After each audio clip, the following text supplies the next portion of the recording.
When admiration turns dark. This is how I knew they were way too into me. I called one of my coworkers out for being a little too handsy and creepy at work when I'd expressed my lack of interest repeatedly. As an apology, he got me a gift card to Victoria's Secret. This guy at college would follow me everywhere. One day I just went out to buy lunch and he came with me. He didn't buy anything, he just followed me. Even when I told him he was making me uncomfortable, he still wouldn't leave me alone. I didn't want to sound rude though. Eventually, he started trying to get on the bus with me when I'd head home. That was the last straw for me. The next time he tried to follow me onto the bus and actually managed to step on, I pushed him off and urgently told the driver to close the doors. The driver actually took the hint and shut them. I told him the guy was stalking me, showed my student ID, which allowed me on the bus for free, and took a seat. The next day, the guy had the audacity to ask me why I didn't let him come home with me, and I told him to stop following me around from then on. What teased me off about this is how we're conditioned that it's such a heinous thing to be rude. We should be teaching our kids that we want them to be rude if someone makes them uncomfortable, within reason, of course. When she started sending undressed photos to my work email because I asked her to stop contacting me. I changed my Snapchat account and blocked her number, but my work email is on my company's website, so she found it. That was an awkward conversation with my IT guys.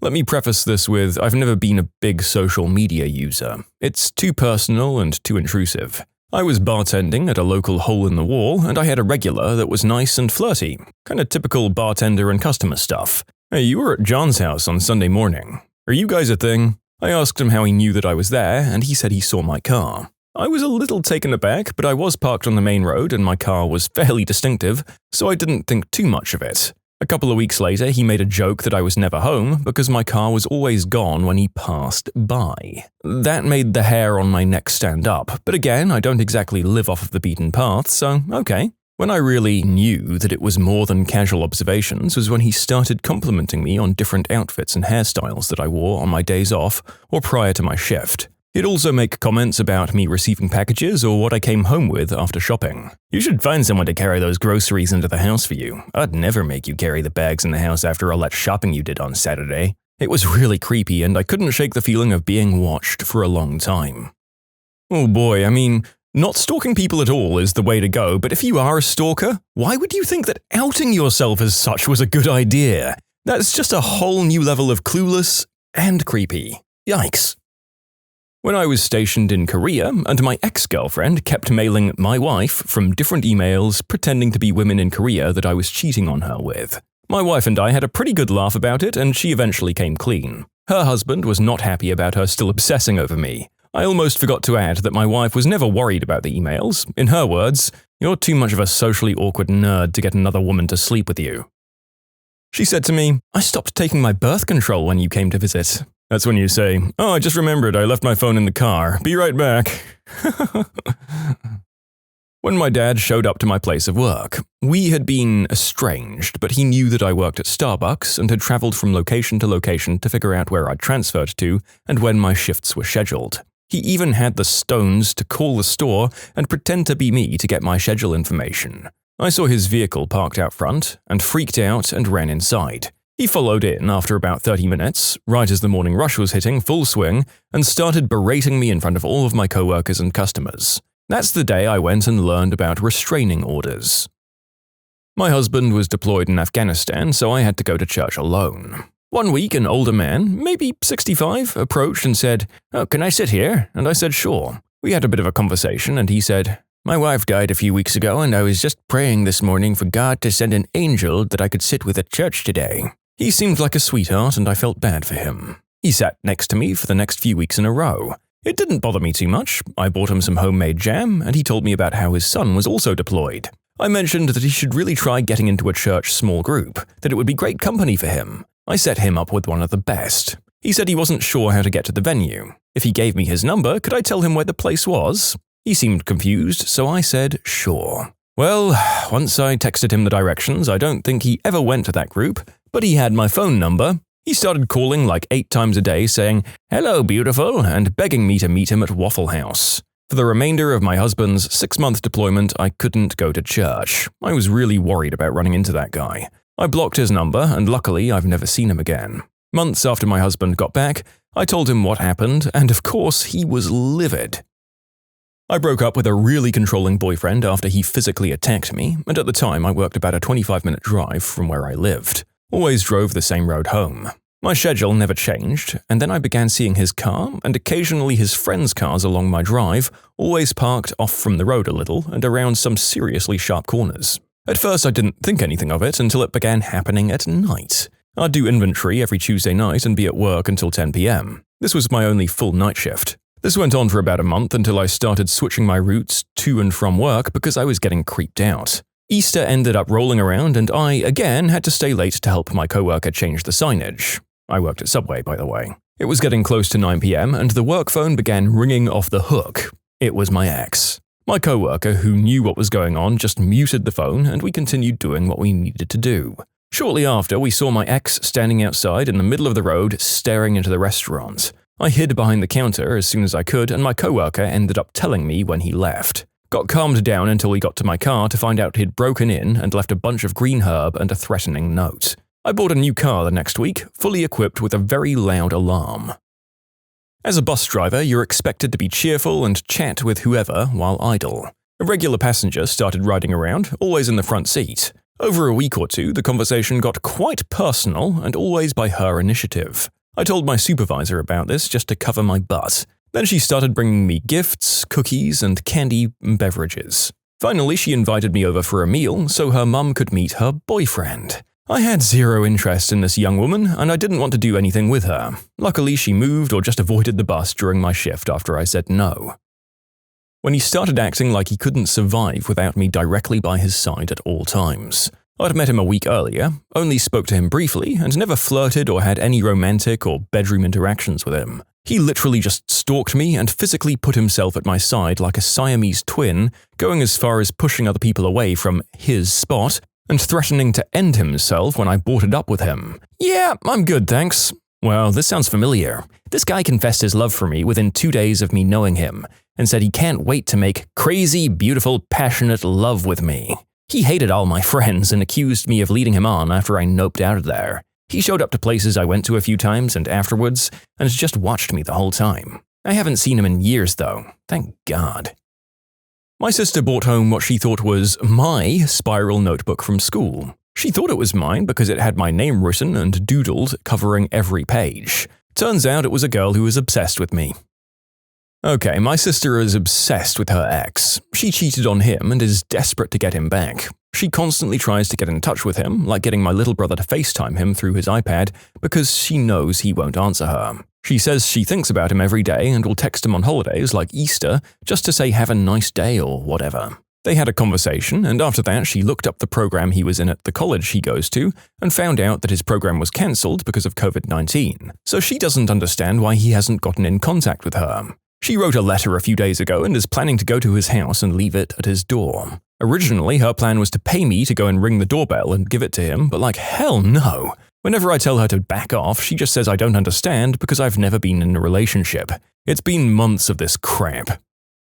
It was really sad. It was a high school student who I was teaching. She found out where I lived and used to be conveniently in the area and then just started parking in front of my house. I had to report her.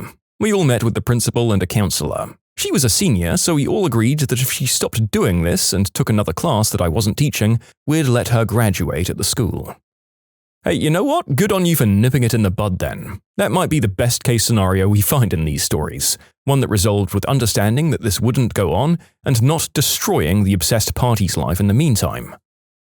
I had 2 instances when I was younger.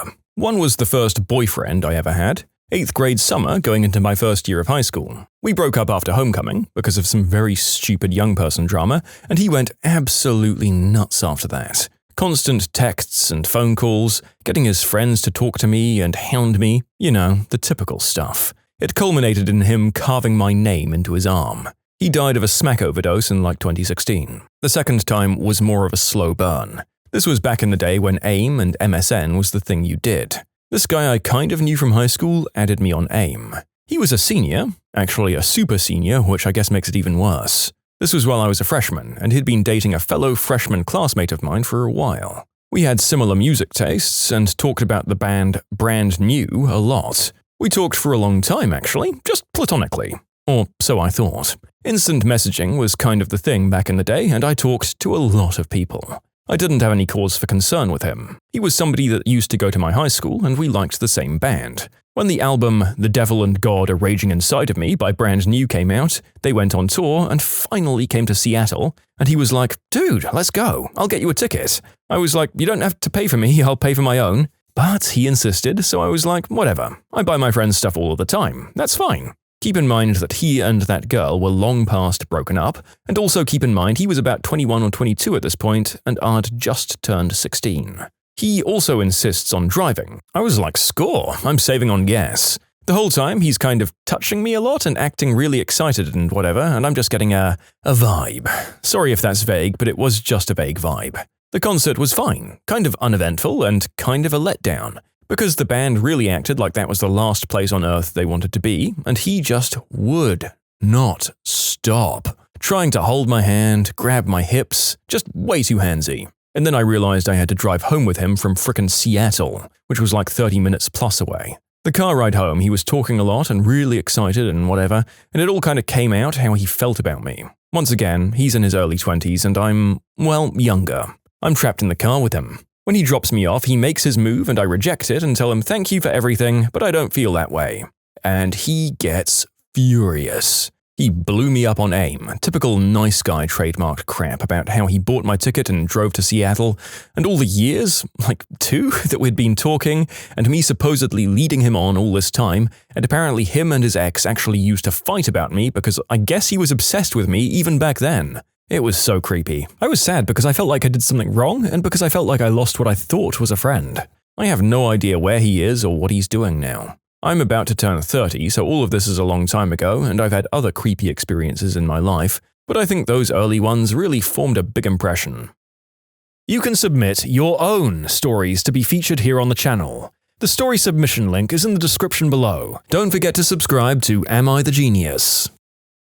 I'd just gotten out of a 10-year relationship that had turned sour, and I was pretty protective of my personal time and space. One of the guys in my larger friends group wanted to date me. I told him we could hang out from time to time, but I wasn't looking for a relationship, and specifically I wasn't looking for a relationship with him. We got along okay, but I didn't love him, and I told him that. Pretty soon he was dominating all of my time. If I went out with my girlfriends, he'd be there. If I went to shows or galleries or carnivals or other family events, there he was. He turned up on my doorstep constantly, and if I faked not being home, he'd leave notes and gifts on my car. Eventually, I had to tell him we weren't in a relationship, marriage wasn't in the cards, and he could stop thinking up baby names. I started having to sneak around just to see my friends. At some point, he had to move back home out of state to take care of a family issue, and I got blessed peace from him. He was gone for about 8 months, during which I insisted on very limited phone contact. When he got back, he found out that I'd traveled with a male coworker on a business trip, and he flipped all the way out. The email was 4 nasty pages long, accusing me of being a gold digger, a working girl, a tease, and that I'd led him on. That he had been about to marry me and I'd destroyed his whole life. That I'd ruined everything. I figured the only way out of this for me was to be an absolute, total, horrible C-word to him, which I was in spades, making sure that he knew that I'd destroy with fire everything he'd ever loved if he even tried to make contact with me again. I had a girl that would visit me and purposefully forget something at my house as an excuse to drop back by unannounced. Oh, I was just in the area and I decided to stop by to get my hair scrunchie that I left here by mistake. Hope you're not busy. After the 3rd time it happened, I realized she had mental problems or memory problems. Either way, I wanted no part of it. I had a female friend at college. She was really obsessive and acted like she owned me. I got a boyfriend. She hated him and he called her out at a party for it. He turned to walk away and she tried to bottle him. She then screamed at me for not backing her up and that I should have put her first. What the frick? Oh wow. So they were genuinely like, why wouldn't you help me commit battery with a deadly weapon on your unarmed partner? Sisters before misters, you're such a bad friend. Wow, she is just such an anthropomorphic red flag. I had a friend. She was a bit eccentric. We were really close until she started going totally off the edge. She hid my bicycle, stood outside my house screaming obscenities. She told everyone we were doing it, belittled my past traumas, and just screamed right in my face. She tried to shank our common friend. Twice. The thing that pulled alarms in my head was when I told her I'd be heading home from my boyfriend's soon, but that maybe she could come by to visit in a couple of hours if she wanted. I got home in under an hour, and she was waiting near my apartment building and started accusing me of lying to her. There was absolutely no telling her that I wanted to settle a bit, take a shower, and eat something. I hadn't strictly told her that I was home in exactly 2 hours. I managed to cut her out of my life. A few years later, she started blowing up my mother's phone. One can't find my number anywhere. She was demanding my mother give her my number, explaining all of this petty lunatic nonsense about how she needed me because I'm one of her apostles and she needs me to start her own religion because she is, quote, his son, another of Adam and Eve. And that is not even the craziest thing she said. It's even stranger seeing that a few years before she was super paranoid about my mother since my mother works for the military. And yes, previously this girl had a delusion that she was the reincarnated Jesus. After this, I've heard through friends that I'm Peter, Venus, and latest probably was that I was a working girl. So yeah, that was the point I was more than sure she was obsessed with me. I had I guess you'd call her a friend, that I used to talk to about her crushes and stuff. This was our constant conversation topic, but I didn't mind at first. It was when she started getting kinda creepy that I started backing away. She'd tell me about how she absolutely loved this boy. He was so perfect and so cute. She'd go on and on and on. And then one day, she'd message me super distraught because the guy rejected her confession. When I asked her about it, she explained that she never actually spoke to him before. The guy had never had any idea who she was. He'd tried to let her down easy, super cordially, but she was just destroyed. Acted like she got dumped out of a long-term relationship. But then, after all of this, she'd just move on to the next guy like it was nothing. She'd like a new guy every month or so and rinse-repeat the same process. Even when I'd advise her to take time to just get to know someone before going too nuts, sometimes she'd have 3 guys she liked all at the same time. Oh, and also she used to get me to draw her with these guys. I can remember feeling strange about it, like was I feeling some kind of delusion? So I stopped eventually. Really tiring after so long, so I just kind of drifted away. In short, an old friend used to confess her intense love to poor guys who had no idea who she was. Not because they ignored her, just because they were never even introduced. I used to work with a guy who I knew had a little crush on me. First of all, it was just a little crush, with him just making an effort to talk to me whenever I saw him. Soon, it progressed to personal messages. I finally realized it was on an unhealthy level when he asked if I was heading to cadets that night. I used to be involved heavily before moving to a city where I had that job. I'm pretty quiet on social media, so the only way he could have found out is a deep internet search for some local news articles, which only mentioned my very common last name. They weren't quite obsessed with me, but it involved me with the police. This guy I worked with years ago came in on his day off and was nervously being friendlier than usual. Eventually he said something like, "Hey, you remember a few weeks ago, on a specific date on the calendar, when you saw me here at the pool hall and we talked about this and that?" I have a pretty good memory, and I said, "No, that was on a Saturday," not whatever day he suggested. He mumbled some curse word and then left. Not even an hour later, 2 detectives came in and asked whether I could alibi him on the date that he had suggested. I said no and asked what it was about. They said they couldn't talk about the ongoing investigation. The next day, he was arrested for kidnapping his girlfriend and essentially taking her prisoner and subjecting her to some pretty dark stuff. She had broken up with him and he had just snapped. That guy went away for a bunch of years. I hope that she's doing okay now. Oh, he still messages me 4 years later. My number's changed twice since, but I still get emails. We've never dated, I've never expressed attraction, I've turned him down 4 or 5 times. After he didn't get the hint, I figured that I needed to ghost him. 4 freaking years of this. This crazy girl sent a long email to my therapist saying that he wasn't doing a good job.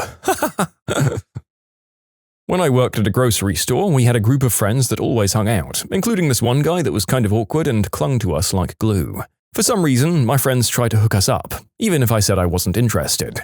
The guy couldn't take a hint and always tried to join in on my conversations with other people. After a few weeks of this going on and me saying no, I announced that I was heading to college. One of my friends later told me that he said he found a job close to my college so that he could come visit me more often. That was the last straw. I just told him enough was enough, and I blocked him on all social medias, saying I wanted no contact from him. If he was at a party, I wouldn't go, and vice versa. That was the last I saw of him. She went to my grandmother's house and got my phone number from besides the phone on the little board in the kitchen 5 years after we'd dated and after I'd severed all ties with her and anybody that was still associated with her. This girl that was in my friend group, that I didn't really even like as a friend, had this massive crush on me. We'll call her Bree. It was pretty obvious that she had no clue how to act around guys, let alone guys that she liked. For some reason, I'd always be interested in girls that somebody in the group knew, and that would always make its way to Bree, and she'd ask lots of questions about this girl constantly. After about a week, the girl that I was interested in would inevitably stop talking to me, and I'd move on to a new girl a couple of weeks later. I didn't know why at the time, but the girls I was interested in would stop talking to me out of nowhere, even when I thought things were going well. So it turns out that Bree would find these girls on social media and DM them, telling them that we have a thing or that she wants me and tells them to back off. Finally, this one girl told me that she did this, and I confronted Bree about it, and she confessed her love to me and begged me to go out with her. That crap did not fly, and she got kicked out of the friend group. In short, Psycho Witch scared off the girls I talked to because she thought she loved me. What made the popular kid at the school the unpopular kid?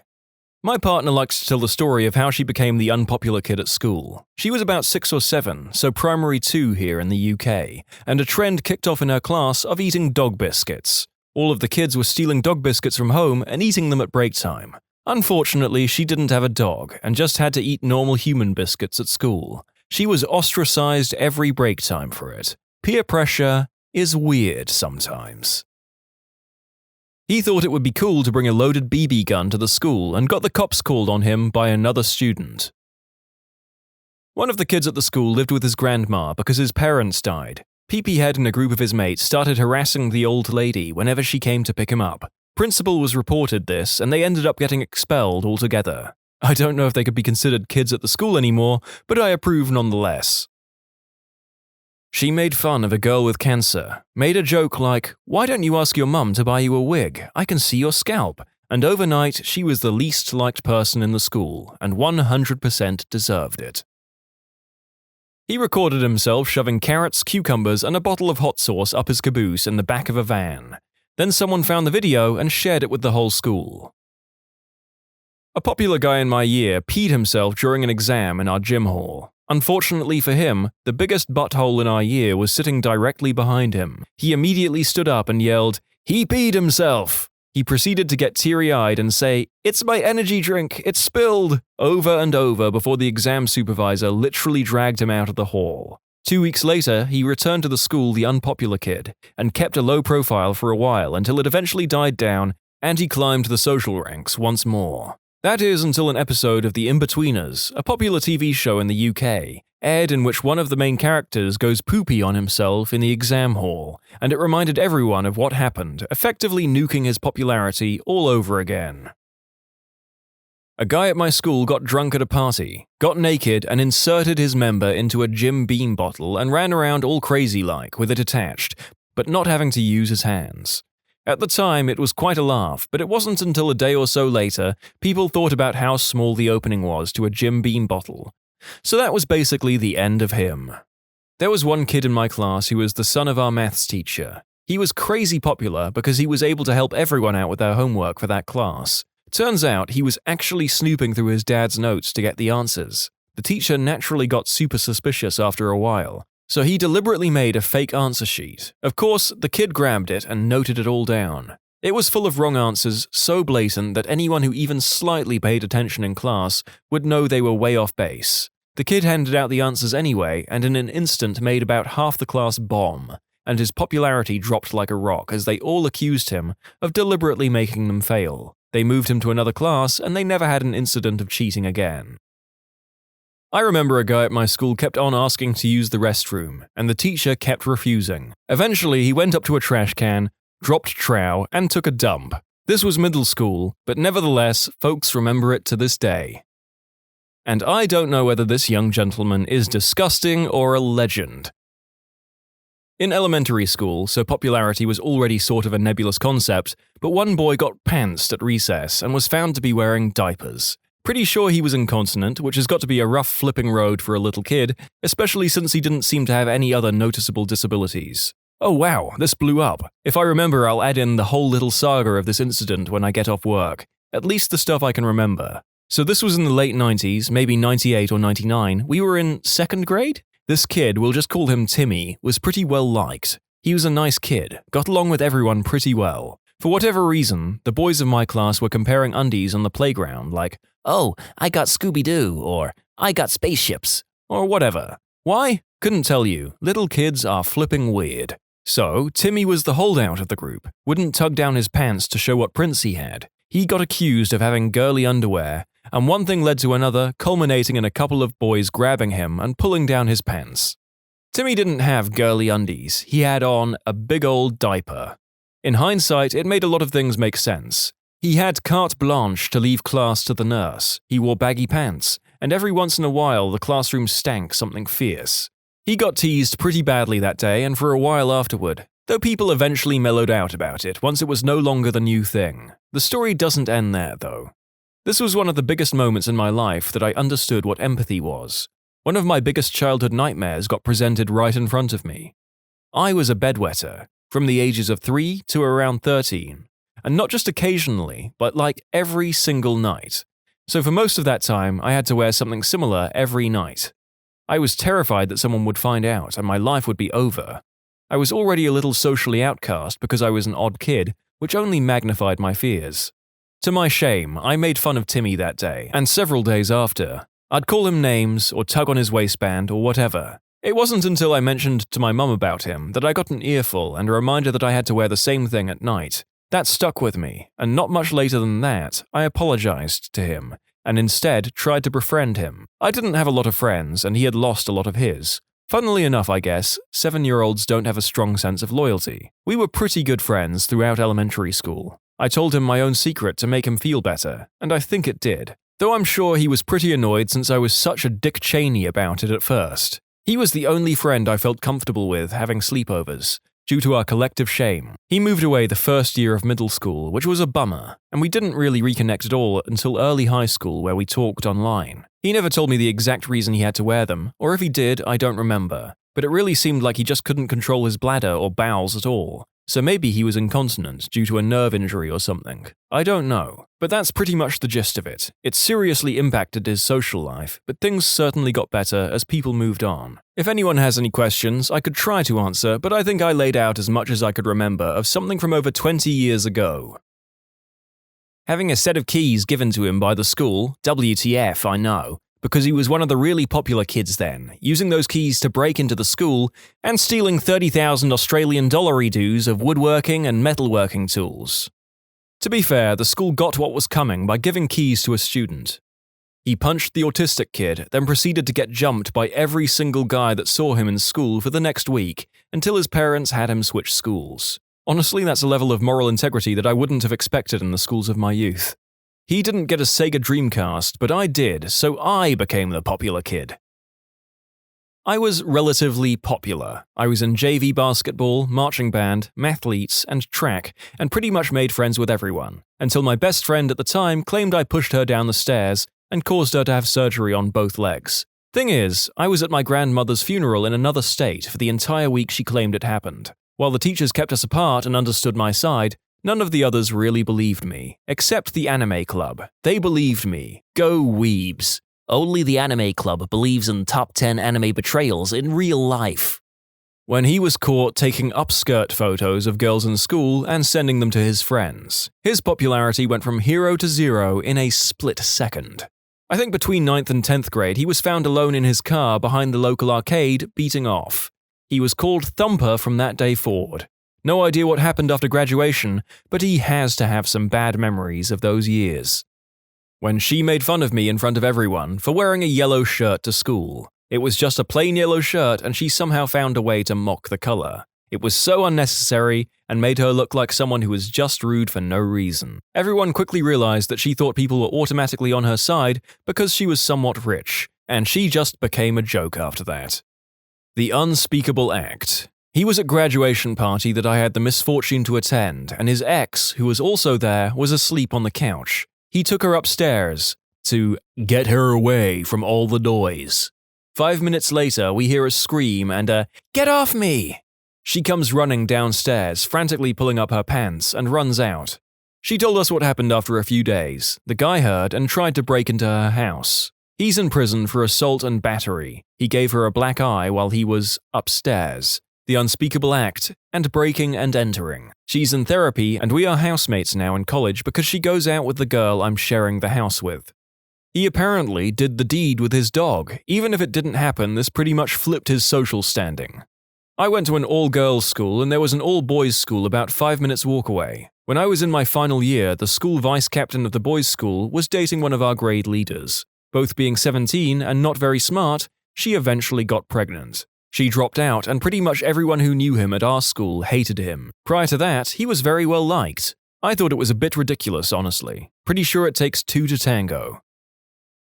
He wore a t-shirt that said, "If you go to Brown University, you're a chump." Unfortunately, many people in the school had plans to go to Brown University, and they shunned him. Whoops, my mistake. The t-shirt wasn't what made him unpopular, it's because he was convicted of statutory, unspeakable act. The guy at my table would play the "no one likes me, I'm the center of attention now" card, as in he would fake sadness for attention, redirecting conversation, and drawing the energy from a room. Like the kid who won't be friends with you anymore because you wore the same color shirt. He was quite wealthy too, and would rub it in your face. Here's the thing. These people exist at all ages of life, so you have that to look forward to. There was a girl who was liked by everyone. Smart, happy to help anyone struggling in class, and was generally a nice person. But her uncle scammed a lot of people in her community, including parents of kids that went to our school. She went from being well-liked to being bullied, till she dropped out of school. He got into legal trouble because he and his team embezzled/misused $250,000 from the student union. The university kicked him out, stopping paying the annual $2 million to the student union, withhold funds, although that was later overruled by the courts, and revoked the privileges granted to the student union. Earlier this year, they stated that they and students are no affiliation to the student union after 1 year of negotiations. His team was still running the student union because they were re-elected. They brought votes by offering pancakes, waffles, and donuts for those who vote for their party, and had street volunteers that would pressure students to vote for the party. The scandal was revealed by a student party called the Rhino Party back in December 2018. January and February, heads started rolling, and law and accounting firms started getting involved to figure out how much was spent. It was rumored the figure was anywhere from $100,000 to $900,000. Ontario provincial lawmakers passed the law in the summer of 2018. Starting fall 2019, I had the choice of whether I wanted to pay auxiliary fees to support the student newspaper, NGOs that operated in the school, support the student union, etc. That provincial law was recently overturned by the courts this year, so starting next fall, I am forced to pay fees associated with groups that I don't support. He went from being popular to being a school meme. There's actually a lot of bank statements available that showcase what they brought. There was a really pretty girl that was quite popular in my high school. She was a bit snobby to people and sort of rude. I recall one time she threw a textbook at my groin because I was leaning back in my desk and thought it was funny. I guess it kinda was, thinking back. She also liked to make fun of the fact that I was Mexican on more than one occasion. Anyways, she gained significant weight our junior/senior year in high school, and I guess a lot of the popular kids decided to disown her for it. I never actually heard anything, but I recall her sitting all alone at lunch one day. Not my best moment, but I walked by her, pointed, and plainly said, "You earned this." He did the deed with his friend's mum at a party. Let's call popular kid A and his friend B. B's mum was arrested, as she should have been, and B faced torment from basically everyone that knew what happened. Kid A continued to brag about his actions. Eventually, people gained sympathy for B, and Kid A lost his popularity real fast. The pastiest white girl at my school was recorded saying the N-word. Trading a Charizard for a Rattata. He Tindered next to his girlfriend, who everyone liked, told everyone how he would dump her, etc. When I was in primary school, the popular kid thought it would be funny to flush the class pet, a hamster called Nibbles, down the toilet. All the kids thought the hamster would have died. He quickly became known as the kid who killed the hamster. He ended up changing schools for another reason. By the way, the hamster survived. I don't know how pipes worked, but I heard the caretaker eventually found him. The school still gave Nibbles away after that. If you're wondering about the kid, he had bad ADHD or something, like he was transferred to a school that specialized in kids with behavioral problems. He has a stable job as a bookmaker, but that's all I know about him. Also, although we were told Nibbles survived, we never saw him again. All we know is that he was given away to a random family. There is a possibility the teacher made that up, as another Redditor pointed out, and Nibbles actually did perish, and they just didn't want to upset us. A girl in my school had fun times with herself with a Kit Kat bar in the dining hall, and then ate it. The stories you read in this job. Oh well, back to it. Not exactly popular, more like king of the buttholes, but he had a project in mind: bully the newcomer to get some fresh fame for his butt apostles. The target, a Greek exchange student, nice guy but quite a meaty boy, 150 plus kilos, and a wrestler. I watched. No effing way I was getting caught in the middle of a flying fist tornado. And my regret as of today is the lack of camera smartphones back then. Bully C-Word got his jaw broken and lost 5 frontal teeth, dislocated his shoulder, and got 3 fractured ribs. Legally speaking, he only defended himself and also played his defense on his weight, blaming the bully of making him lose his balance and by doing so, fell on him. It's not entirely false. Bully C-Word got back 2 months later, still suffering from his injuries, shunned by his previous peers, stayed about 2 weeks, and then never came back. She got pregnant at 17, and the father could have been one of 2 guys, both of whom were boyfriends of her close friends, and neither of whom wanted anything more to do with her. My school actually had a really good sex education, and we knew about contraception from the age of 11. Plus, this was the UK where contraception is free and easy to get, so she couldn't blame ignorance or a lack of resources. She tried for the woe is me act, and nobody wanted to be around her anymore. Since a lot of people are talking about double standards, I'll add that both potential fathers were also ostracized after that. They'd cheated on their girlfriends, both of whom were well-liked, and had been stupid enough to not even use contraception when they also couldn't plead ignorance or lack of access. As for the girl in question, she wasn't ostracized for doing the deed or for getting pregnant, really. The primary reason was that she had slept with her close friends' boyfriends, and again, not even used protection. Plus, when she went around looking for sympathy afterwards rather than just accepting she'd done something wrong, that made it so much worse. She tried to claim it was all her friends' fault for being bad girlfriends, and if they weren't, their boyfriends wouldn't have been interested in her. He didn't exactly become unpopular, but my high school's star quarterback recorded a video of himself putting his digits in his butt, and he sent it to a girl in a neighboring school district. The video got passed around and made its way back into our school, and he got socially vibe-checked. But he didn't really lose his popularity, it was just sort of lessened, and he actually became a way better person after the fact. He still never learned that you can't throw bullets when playing indoor football in gym class against non-footballers, though. Threw a hockey stick into the special needs kid's eye socket. He claimed it was accidental only, but was caught bragging about it on his Snapchat story. He then said, his words, not mine, "He doesn't have any hope though, so what does it matter?" The kids needed surgery that his parents had to pay for, as it was cosmetic. The kid moved to a cheaper school a week later. Stopped coming to school. Didn't even do her exams in the end. Just sat at home and smoked Mary J all the time. Didn't even work. She just got boyfriends who would pay for everything for her. Became spiritual. Got the Hindu symbol, Om, tattooed on her finger. Got dreadlocks, etc. Posted weird photos on her Instagram. It's hard to explain, but she just became sort of weird. I once heard her talking to a bunch of 13-year-olds about how her boyfriend just got out of prison. She also always spoke about wanting to have a baby. This Mary J smoking, non-working, 18-year-old girl wanted a child. In the end, nobody in my school even spoke to her anymore. Even her friends didn't like her much because she was sort of a B-word. She was popular because she was super pretty and smart. It was sad. She obviously had no direction in her life. Her only qualifications are the exams we did when we were 15. Her brother and sister were still in the school. They were basically really nice and the opposite of her. I hope they do well. People found out he was killing animals in super effed up ways. Held a dog underwater until it drowned, ran over a cat with a lawnmower, used baseball bats and machetes. Dude was doing some serial killer level stuff. Now he's in the army. Oh boy, do I feel protected. Got really into astrology. Gemini, Virgo, Cancer. Kept on hitting, assaulting people with a metal bottle and was in general just a butthole that only like 7 people tolerated. I follow her on Instagram and all her stories are memes about astrology. It's the Instagram equivalent of Facebook Minion memes. He kept trying to convert everyone to veganism, believing everything he heard from biased studies because they weren't funded by the government to protect the meat industry. even though there is a lot more money in producing vegetarian and vegan foods. I mean, he said that milk causes calcium deficiency and autism. Pretty cool guy, into a few different hobbies, and was very friendly. Too friendly.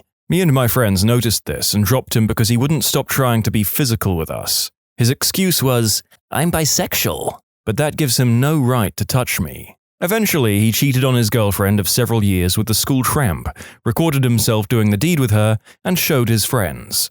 Within a day, the entire school hated him, and he dropped out, or transferred. Nobody knows, nobody cares, but I know a lot of people that would love to throw hands for what he did. His ex that he cheated on was insanely heartbroken, and led to a very depressing and sad part of her life, but she has gotten better since, as far as I know. What was the most messed up way you got back at someone that wronged you? Throwaways encouraged. Obviously, I'm going to use one. Back in high school, I dated a girl for 6 months before she decided it wasn't working out anymore, and she cheated on me with about 6 guys and stole my iPhone and wallet to buy illicit substances. I wanted to report her to the police like my parents encouraged me to, and to prevent me from doing such, her brother jumped me while I was walking home with his friends and busted open my lip pretty badly and threatened to kill me if I reported him or his sister. This is South Florida, so I believed he would do it. My dad got a new job and we moved to a new city, but I was still angry about this whole situation, so I did the next best thing. I created 2 fake Facebook accounts of a random hot girl and guy, spent some time making it look legit with friends and such, and added her brother on Facebook with the girl and my ex with the guy. It wasn't too long before he started flirting me up, and tried his best to get in this girl's undies. On the other hand, having already courted my now ex, I knew exactly what to say to charm her to the point that she was in love with me. This was where it all started to get fun. I started a naughty texting relationship between the brother and sister, with me as the intermediate thanks to Google Voice. Both of them had fairly typical South Florida bodies, so nothing really gave anything away, and I did a fair amount of photoshopping to remove identifiers in the room that may give away anything. This went on for about a month and a half, totaling about 200 or so naked photos between the two of them, when I decided to reveal the curtain and send a group of unedited pictures that included key identifiers, faces, and rooms. Oh Lord, how stuff went down. I only wish I had some way to see how they reacted. Friends who still lived there told me her brother moved in with his dad that week and that they no longer spoke. All in all, about 4 months till I got my revenge, but it was amazing. You gosh darn sons of B-words. Someone told my ex about it and now she finally knows for sure that it was me. Sucks for her now that I live 2,000 miles away for college, but peas and Christ, Reddit. Don't go shooting your mouth off. Okay, well, in the spirit of the post heading, this was truly effed up. Listeners, don't be like either of these people. Friend and I were fishing at a local creek when my friend's brother pulled up. Being the eggplant he normally was, he started throwing rocks in the creek to scare the fish, and then he threw my friend's bike in the creek. We were 13 at the time, and my friend was crying, and I felt so bad, I jumped into the creek and got his bike out, and told him we would get his brother back. About a month later, we were fishing again, and it was the dead of summer. I told my friend, today is the day we get his brother back.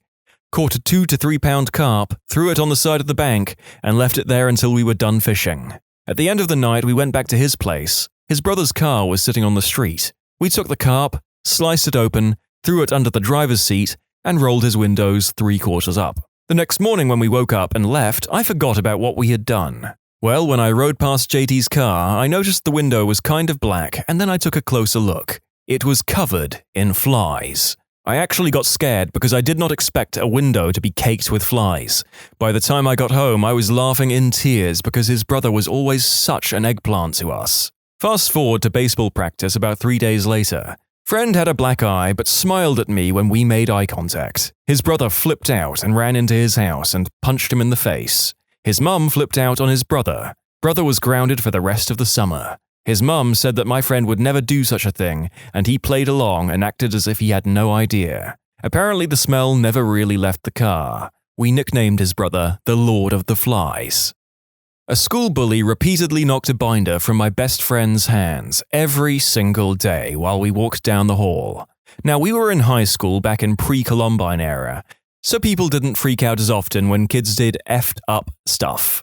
I convinced my friend to stick tacks through an entire side of his binder, turning it into an extremely dangerous spiked weapon, and just hold on extra tight while waiting for the bully to come do his thing. The bully lacerated his hand pretty badly. After he slammed his hand down on it, my friend held on and yanked back. Jackass didn't try that crap again.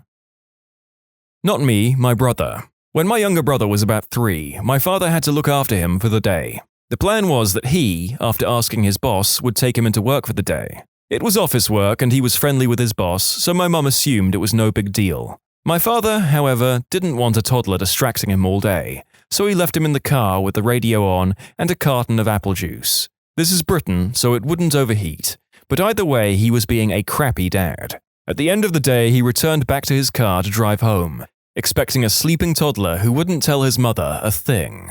Instead, upon his return, he found his son jumping up and down on the front seats to the radio on full blast, naked and laughing, slipping around covered in poop. He had soiled himself, removed his nappy, and rubbed his fecal matter everywhere. Poop was smeared all over the driver's seat, the windscreen, the steering wheel, the sat-nav, the driver's window, even hand-printed on the ceiling. Our dad didn't even know toddlers could produce the vast amount of turd present. The only car seat that was completely untouched was his own. In summary, my 3-year-old brother was abandoned in a car for 8 hours, later found smearing his own brand revenge paint all over my father's beloved BMW. One can only hope that the father in this story learned an important lesson in raising your gosh darn kids from this story. One time when I worked in a small video store as an assistant manager, there was this one customer who was being a real a-hole, to the point where I got fed up with his crap and threw him out. He had been a butthole to every single other employee in the store, including our boss. He was just a mouthy, harassing jerk. It would take way too long to go into the details. Anyway, I saw him in a little strip mall nearby one time, and he was bragging to some guys about how he was cheating on his workers' compensation. Then he pulls out this wad of cash and waves it under their noses like a Japanese fan. I got all this effing money for free from lying about my injured hand. What an a-hole. Anyway, if you go into the blue pages of the phone book, you'll find this listing in all caps letters that says Workers' Compensation Fraud Hotline. And take a wild guess what video stores keep in their records. Full name, home address, and phone number. Not only did I turn this guy in, but I was also able to provide great detail as to exactly how he was faking his injury, as he explained it to his 2 friends. I moved around a lot as a kid. Dad in the army, parents divorced, not staying in one place made long-term friendships impossible. But my situation attracted bullies like flies. I moved to a new school. A bully picked up my scent instantly, tripping and shoving, making fun of my clothes. Nothing too terrible, but I was already unhappy, so I felt miserable anyway. One day at school, I asked to use the restroom. I passed said bully on my way into the bathroom. He actually didn't do anything to me this time. When I entered the restroom, someone was in the only stall, crapping on the floor. I walked out of the bathroom disgusted, ready to tell on them. I was 7 at the time. I was ready to re-enter my classroom when an incredible yet devious idea came to me. I went straight to my bully's classroom and walked inside. Everyone looked at me, which normally would have given me enough hesitation to turn 180 and go back to class. But that day, I didn't so much as pause. I walked up to the teacher's desk, pointed at my tormentor, and boldly proclaimed that he had crapped on the bathroom floor. My teacher's reaction was better than I could have expected. She made him follow her into the restroom while he cried and slobbered out, "I didn't do it! He's lying!" over and over again. She grabbed a wad of paper towel, handed it to him, and we watched as he picked it up and put it into the commode. She thanked me for telling her and told me to go back to my classroom. This happened about 20 years ago. I still look back at this moment as a turning point in my life, like I became me then. I used to live in a very small town, like 250 to 300 people. We had no stores, gas stations, etc. One day, a local guy decided to open up a little store that sold the basics like groceries and rented movies. He hired a few of us high school kids to work the store and promised us $50 a week for the summer to be paid at the end of the summer. We agreed and started working. We gave up a summer stocking shelves, cleaning the bathroom, lawn care, and whatever else. Well, the end of the summer comes around. It's our last day of work, and he comes in with our paychecks. $50 for each of us for the whole summer. Needless to say, we weren't too happy, but his words were, "Well, what the F are you gonna do about it? Drop off the key at my house since you won't need it anymore." We came up with a plan to pay this D-bag back. Before locking up the store for the last time, we left a window unlocked. We dropped the key off at the house. Around midnight, we were back at the store. Grabbed as much as we could: cigarettes, money from the register, candy, probably about 1,000 worth of stuff. Locked the window, then left through the emergency exit that had no alarm.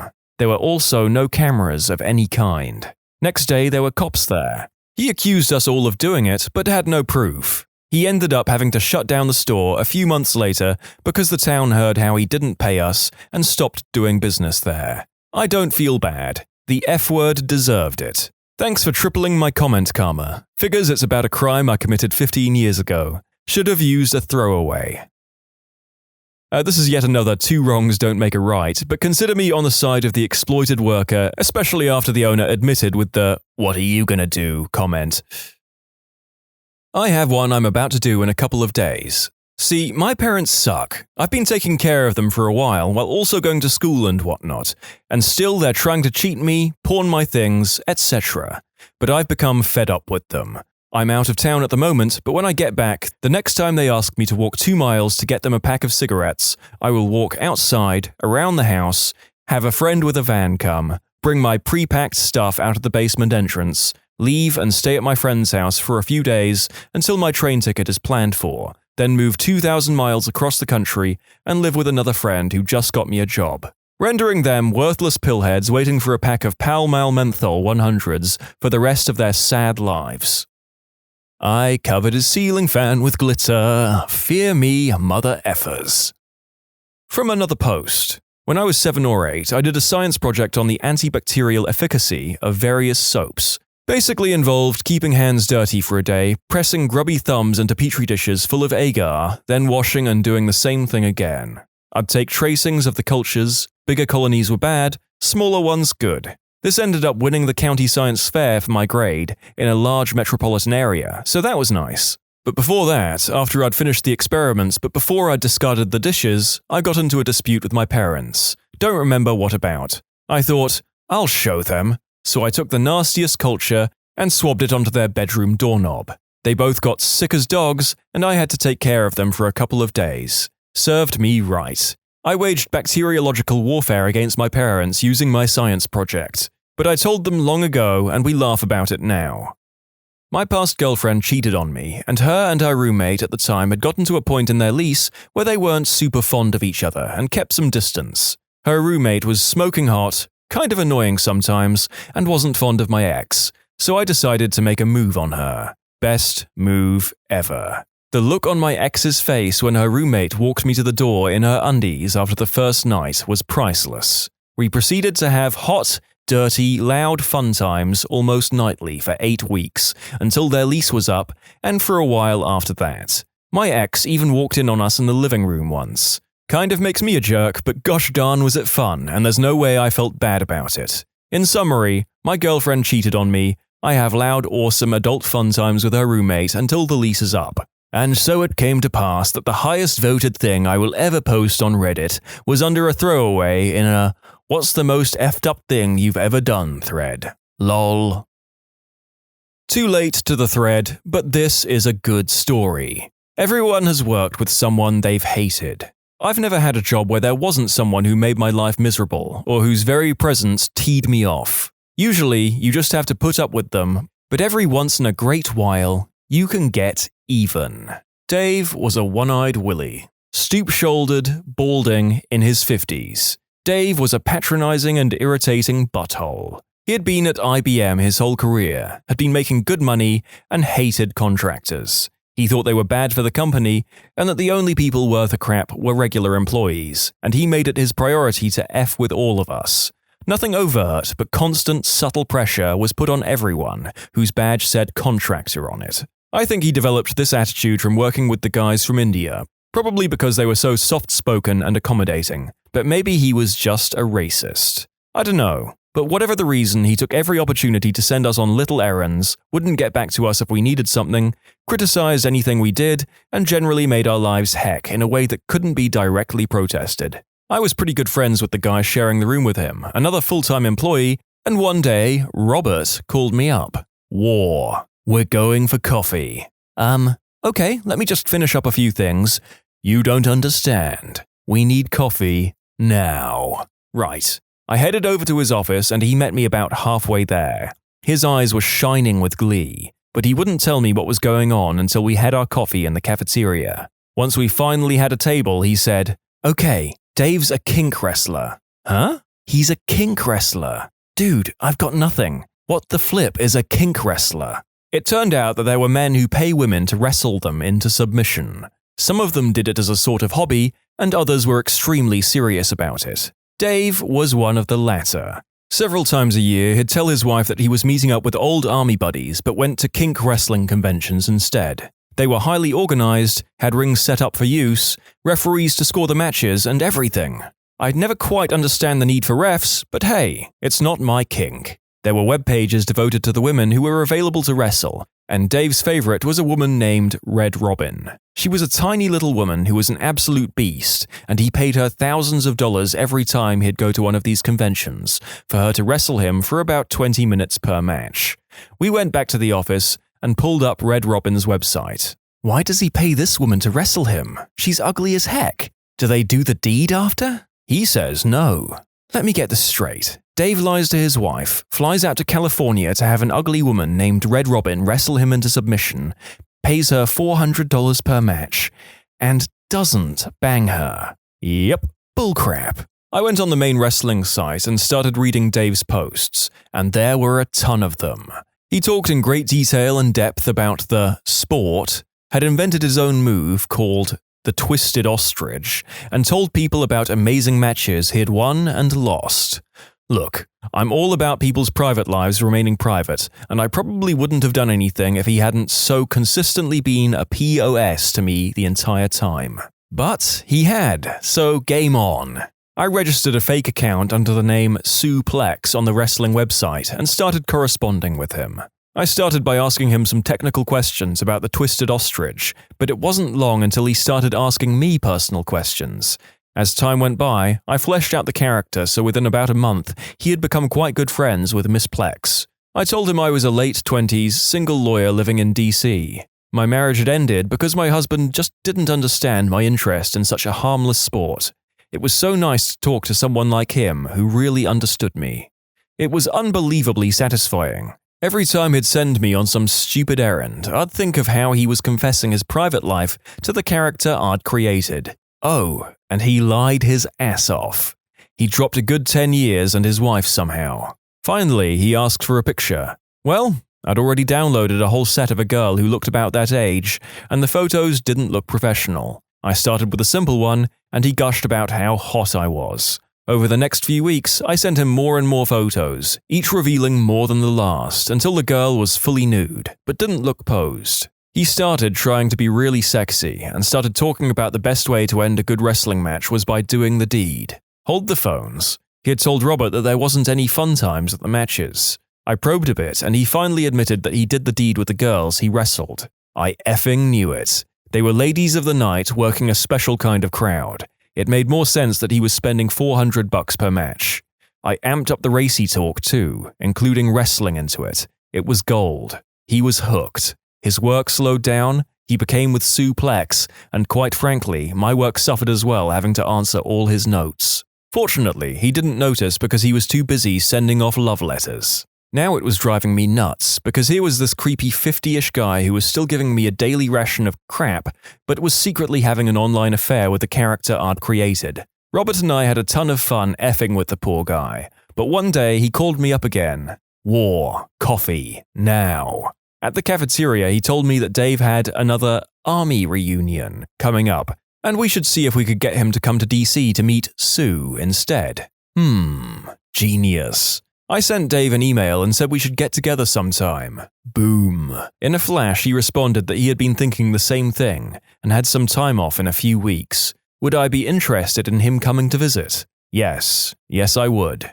As Sue, I arranged to meet him in DC at a local hotel. As the day approached, Dave became more and more excited and effed with us less and less. He still tried, but the conviction and heat wasn't there anymore. Robert and I were going nuts, having to act like nothing was going on while Dave prattled on about how happy he was to hook up with his old army buddies, what a fun trip it would be, how he was hoping he didn't get pinned down by the snow, etc. I guess he thought he was being clever, but since we already knew the entire story, it just came across as pathetic. He left early on a Friday to catch his flight, smiling like a champ. Tuesday morning, he showed up looking like his best friend had died. We asked him what was wrong, and he tried to play it off like he was just tired from his long weekend. But as soon as he could, he sent Sue a message asking what the heck had happened, and why hadn't she showed up. We waited to respond until after lunch. He was a basket case. Finally, we fired back a furious message that we'd called his house on Friday just to leave him a message, and some woman answered.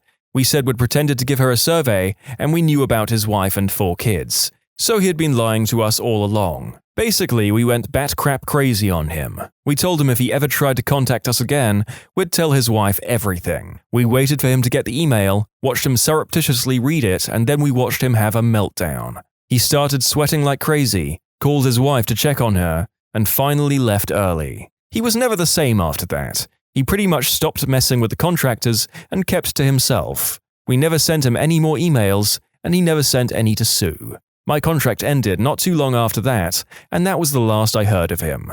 Couldn't have happened to a nicer guy. Motorsag Manon gave me Reddit gold for this story. Thanks, man. What's the dumbest thing you've ever witnessed someone get offended by?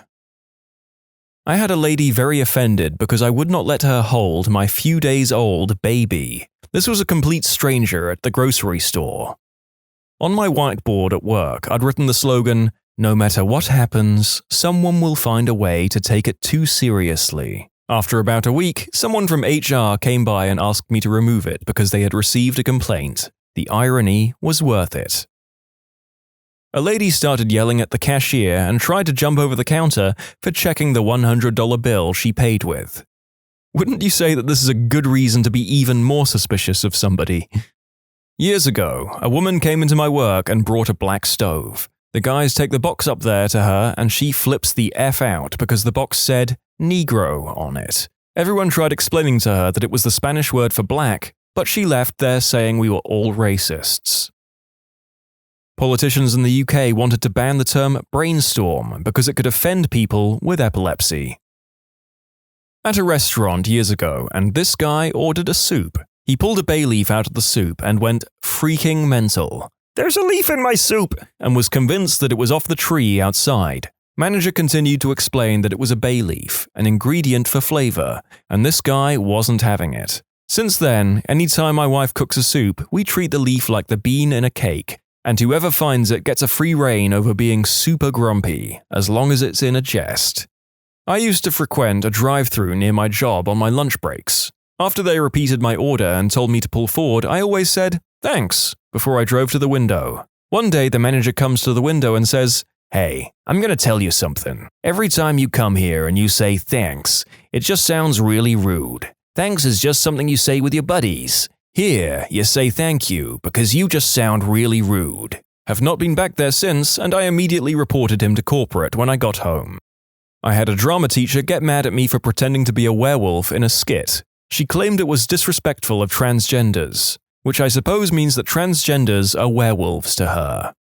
I had a stranger get upset because I covered my ears when emergency vehicles went by. He said I was showing disrespect or something. F that. Those sirens are loud. "Hey, F you, man. Those sirens felt terrible because of you. They went home crying that night. I hope you're proud of yourself." The idea of an emergency vehicle driver bursting into tears at the thought of the song of their vehicles being unappreciated is funny on a truly weird level to me. I used to live with a black guy from the UK. One night we went out to a local bar and started talking to some random people. A random white woman got upset when I called my roommate black during a discussion about something. The correct term is African American. According to her, even the Brits are African American. There was a big uproar in DC some years back where an official called a budget term niggardly and ended up having to resign because the hate speech police can't use dictionaries. Somebody once complained at my restaurant that their Swiss cheese didn't have enough holes in it. Why would you complain that you were getting more cheese than you were supposed to? I've met people who have been offended by me not allowing them to pet a dog that has syringomyelia, neurological/spinal disorder, which causes immense pain if touched during episodes. I explained to them that this dog, a cavalier, can get aggressive and snappy if he has an episode, and it's not something that we can detect easily. They told me that I shouldn't be walking an aggressive dog, as it may bite someone who wants to pat it. Schools suspending, or worse, a child for chewing a Pop-Tart into the shape of a handgun. Or the deaf kid named Hunter, who was suspended because his sign language form of Hunter looked like a gun. Googled and verified. This has actually happened before, folks. As a server, I once ran food out to a table with a young, less than 6-month-old baby, dressed in generic brown baby clothing. I put the plates down in order, and when I got to the baby, I asked the mother, "Did she get anything?" She glares at me with one of the most teed-off faces I've ever seen and snarls, "He's a boy." So I did the most logical thing I could think of, shrugged, said, "Whoops," and left. I have a friend with her first baby that is 6 months old. Every single piece of clothing this kid has is a neutral color, no pink or blue. Just last week, she posted a big rant on Facebook about people constantly getting her child's gender wrong. People need to pay better attention. It's very clear that Lexi is a girl. Of course, all of her friends made comments backing her up, and not one pointing out that no one can tell the gender of a 6-month-old without normal cues. Whoopsie! I really should have used a throwaway for this post. This information made it back to the parents, and boy were they not happy I was talking about them anonymously on the internet. I was once talking about how I visited the Grand Tetons and talked a little about the geology since I found it very interesting. One of the people I was eating lunch with was very offended I suggested something might have happened 2 million years ago.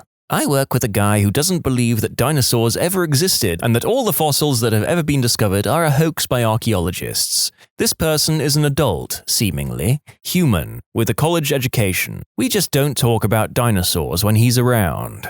I understand that paleontologists, not archaeologists, would be the ones to discover dinosaur fossils. Here is an excerpt from today's edition of Riling Up Robbie with Dinosaurs.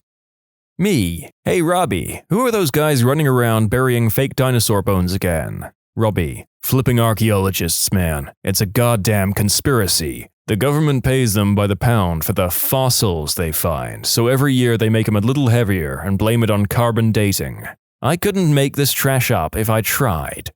This is a true story. My dad was at work and witnessed a guy hold a door for a woman, just to be polite. He smiled at her and waited. As she got to the door, she said, "Why did you hold the door? Because I'm a woman and I can't myself?" To which the guy replied, no, I just, He didn't really know what to say and fumbled out a weird apology. The woman just made more snide comments and walked through the door and went on her way. My dad and him had a laugh about it, wondered why someone would be so strange and thought nothing more of it. The next day, this guy gets called into his manager's office and is told he is being accused of being sexist and harassment in the workplace. This guy had to go on a 2-day course on dignity and diversity in the workplace because he held a silly door open for some ungrateful person. As someone who's been alternately shouted at for being condescending when I tried to give up my seat for an older person, and for being disrespectful when I didn't stand up, I feel this man's confusion at traditional norms.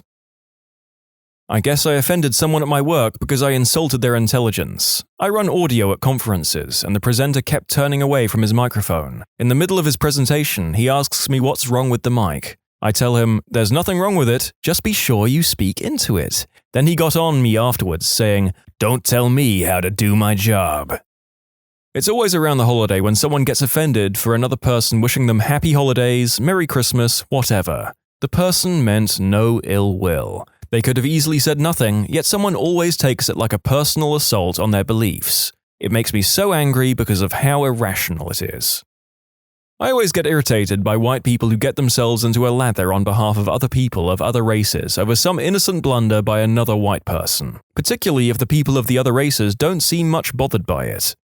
Around 1993 or so, when my kids were just small and the family was all going to church, Baptist, we were all at a social and my daughter was wearing some little girl clothing from Osh Kosh Bagosh, and this one really snooty guy from Sunday school said he would never allow his kids to wear something so offensive, as he considers bagosh to be taking the Lord's name in vain. I was so taken back by his statement and attitude that I didn't say anything, but in reality he was just trying to prove how super spiritual he was. I finally realized that I didn't have much in common with these people, and stopped going.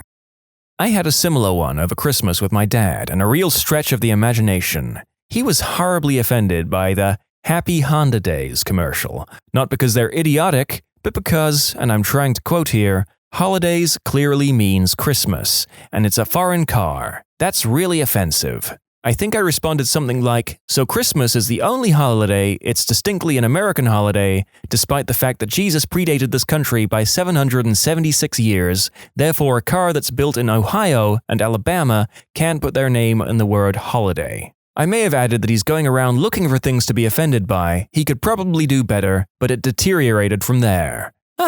Christmas with the family. Brazil got so offended by the Simpsons episode about the country that the Ministry of Culture tried to censor it. You know, it's a good episode of something when an entire country gets butthead over it. I believe there was a similar, if lesser, outrage around the episode with Australia, i.e. one of the funniest episodes. I worked at an AOL call center the day after the 2004 Super Bowl. You know, the one where Janet Jackson's breast made its appearance, and because AOL sponsored the halftime show, thousands of people called in to either cancel their accounts and, I crap you not, called to say that they would never sign up for AOL because of that breast. People would bafflingly wait up to 3 hours in the call queue just to say that even though they didn't have AOL, that exposed bit of chest cemented their resolve to never sign up. It was one of the worst days to ever work there. Worse than September 11th. It was that day that I realized how foolish and petty people can be about one single African-American breast. A guy friend dressed up as post-Vietnam, wheelchair-bound Lieutenant Dan, and his girlfriend dressed up like Forrest Gump for a Halloween costume contest at our local bar. They won, but not before a drunk girl had to yell at my friend that his costume was offensive to people in wheelchairs. This story would be perfect if your friend was actually disabled.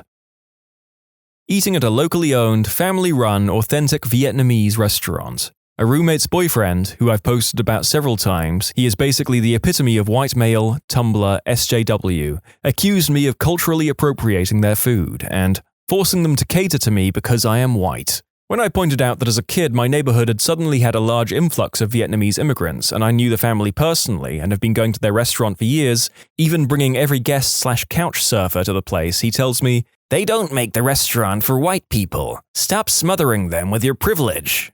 This guy went from a broke-as-F Vietnamese immigrant to having an insanely popular restaurant. People drive from the other side of the city, 45 minutes, to eat there. And 13 years after opening, there is always a wait no matter what time or day you go. And was able to pay for his 3 children's college tuition. I think he likes the universal popularity. Visiting New York while studying English in Boston for the summer in 2003. I was sitting in a bar with other Spanish classmates as we were planning what to see and where to go in the city. We are speaking Spanish between us, but with a Castilian accent and speaking really fast. A guy in an expensive suit stops at our table after paying his takeout meal and asks us very friendly, "Where are you from, guys?" We smile and say proudly, "Spain." His face suddenly changes to an angry expression. He flips us the bird and says, "Get out of my country, mother flippers," and then left. I'm Belgian and have a Dubliner accented English because I lived there. In New York, I was chatting with a lady while waiting for the underground. I was trying to get to a Yankee stadium. When this girl asks me if I'm Irish, I say, "No, I'm Belgian," and she throws a tantrum that she was Irish-American and I should not pretend to be someone else by copying an accent. Apparently, I had to speak with a Belgian accent so she wouldn't be confused. Also, I'm probably more Irish than she is. I have a friend who is allergic to gluten. If you ask her about it, she gets super offended. Naturally, we used to like to ask her what her diet has to consist of. We all used to eat dinner together and it would just come up in conversation from time to time. Everything seemed just fine. Then we found out from her roommate that she would come back super teed off that we asked her questions. We had no clue. We just wanted to know and were curious about how many things out there have gluten in them. Gosh, that girl is awful. When I was a cashier at Borders, I had one lady get offended because I called her by a man's name. The stupid thing was that she was picking up a book her husband had shipped to the store, and his name was on the order. Ooh, I have one. In college, I saw a guy from class on the bus. We started talking a bit. He starts to tell me about his big plans with Maria. Maria this and Maria that. I have no idea who Maria is. So I am thinking and thinking. Then I remember seeing him being friendly with someone in our class. So I said, "Oh, that girl in our class." And he looked at me with a dead-eye stare and said, "Maria is not that girl. She has a name, and her name is Maria." He was offended that I wasn't respecting her personhood enough because I called her that girl. He then stopped talking to me. I was commuting from Albany, New York to Brooklyn for a little while, and I would drive past a town called Fishkill, New York. I stopped there once to get gas, and at the gas station there was a bunch of people, much more than normal for a small town. I heard them talking about how they were from PETA, and there was a protest in the town, because it was called Fishkill. I saw one of the protesters get in an argument with a townie, and then heard the townie say, "Kill is Dutch for creek, you butthole." To this day, the funniest thing I have ever witnessed. I was in a loud bar with a bunch of friends, and there were a few F-words being thrown around. The table right behind us asked the waitress if she could kick us out for being the most offensive group of individuals. For several years, I taught a summer school class in filmmaking to elementary schoolers, who can be a very sensitive bunch. 2 stories. We were discussing an action scene from Firefly, and I identified Zoe as the black woman. A couple kids gasped, "That's racist," one volunteered. "She's African American." I told them that black was not a racist thing to call people, and that Zoe would not in fact be African American because she wasn't from America, she was from space.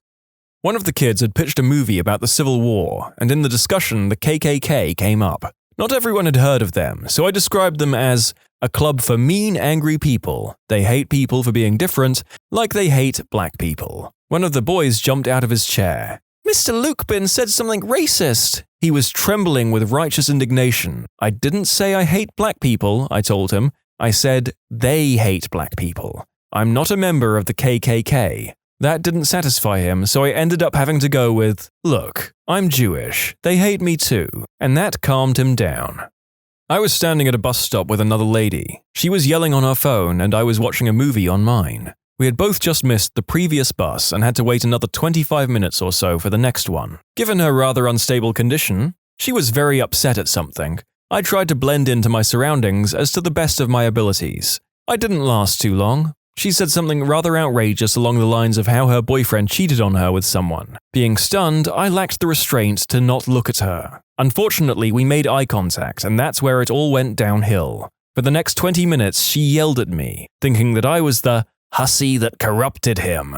She ended every sentence with white-hooded B-word, as I was wearing a white Eskimo-like jacket with the hood up. Apparently, she also thought that I grew up in a place called Red Deer, Alberta. I had to Google it afterwards, and that I had slept with hundreds of guys. FYI, I have only ever dated or done the deed with a single person, so you get just how stunned I was at these comments. I didn't say a single thing to her during this entire 20-minute episode, and only talked when I had to convince other bus patrons that I had never met this woman before. In summary, I'm a white-hooded B-word from Alberta who slept with every man in town. Forgot to mention I saw her again the other day. She didn't notice me, thankfully, but she had been ranting to some other poor soul about her experiences.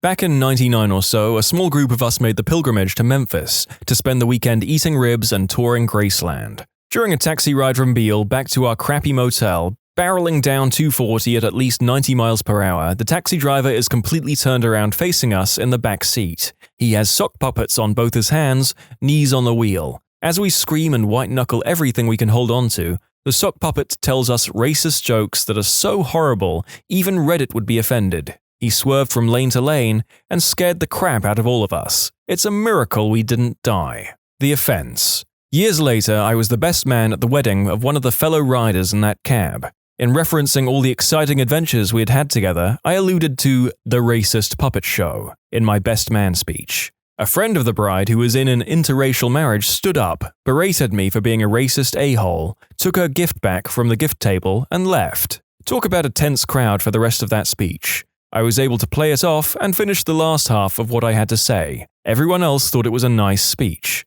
To be clear, I didn't tell the story. I didn't repeat any of the jokes. All I did was list a series of unrelated, yet noteworthy events that occurred during my years of friendship with the groom. It was later explained to me that this girl loved playing the race card since she was a white girl married to a black guy. When the husband, who returned to the wedding with the gift about an hour later, explained to her that nothing racist was said, only that the word racist had been used as an adjective, she was too embarrassed to come back. All she heard was the word racist, and then her instincts kicked in.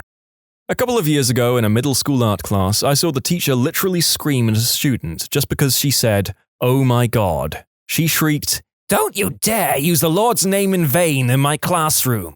Then he got sent out of the room because he laughed at her overreaction.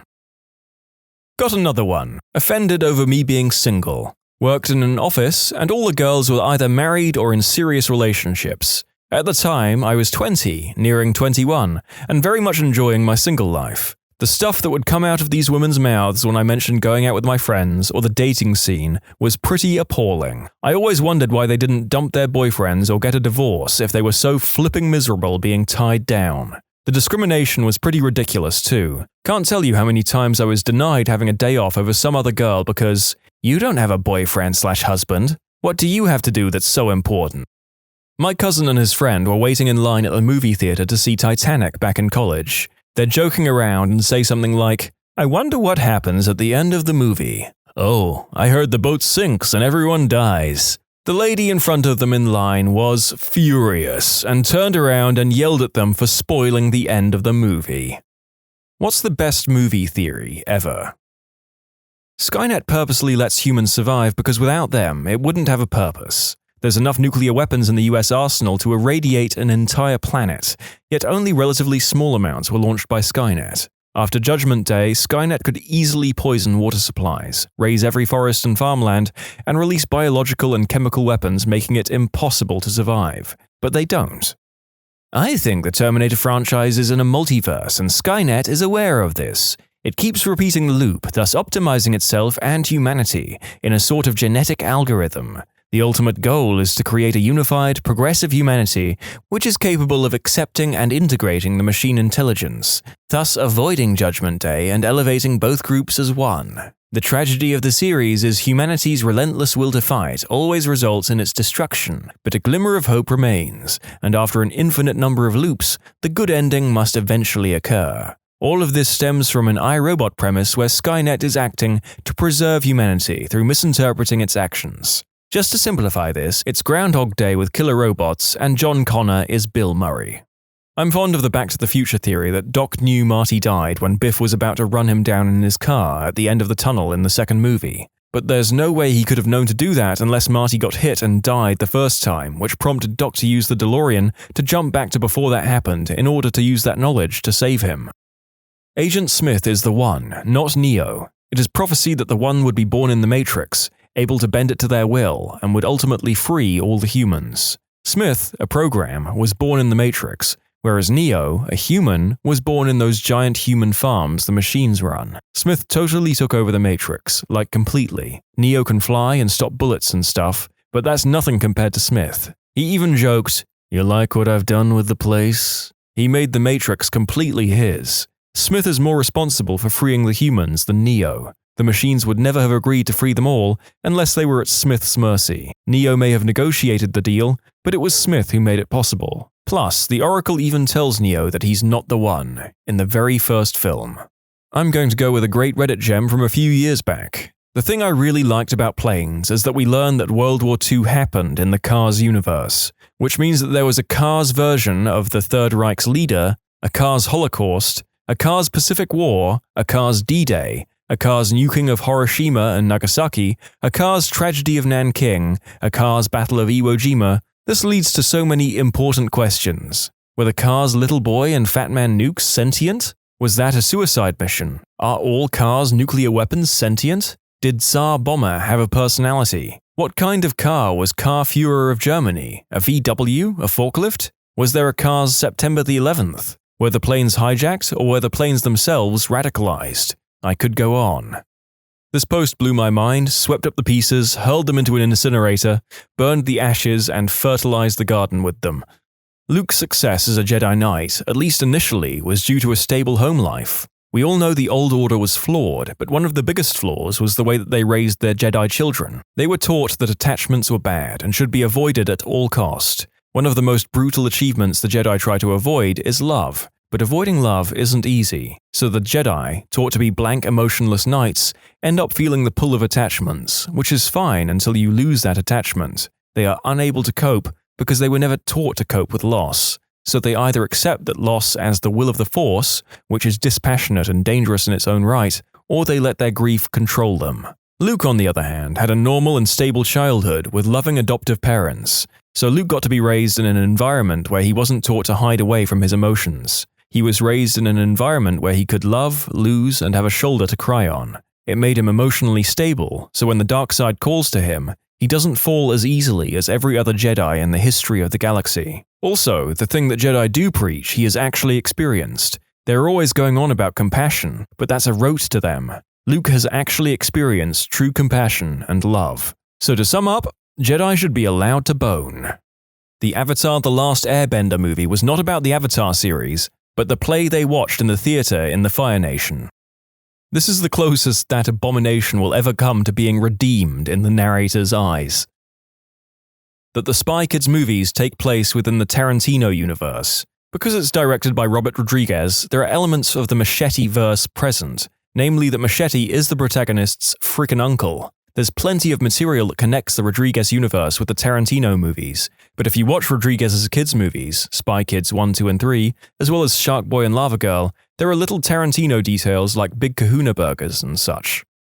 Max in Mad Max Fury Road was actually the kid from Road Warrior who emulated the original Max. He only gives his name at the very end because he's finally acting like a hero, and now he feels he's worthy of the name Max. It explains the differences in looks, the problems in continuity, and why Max isn't as old as a Morton Joe.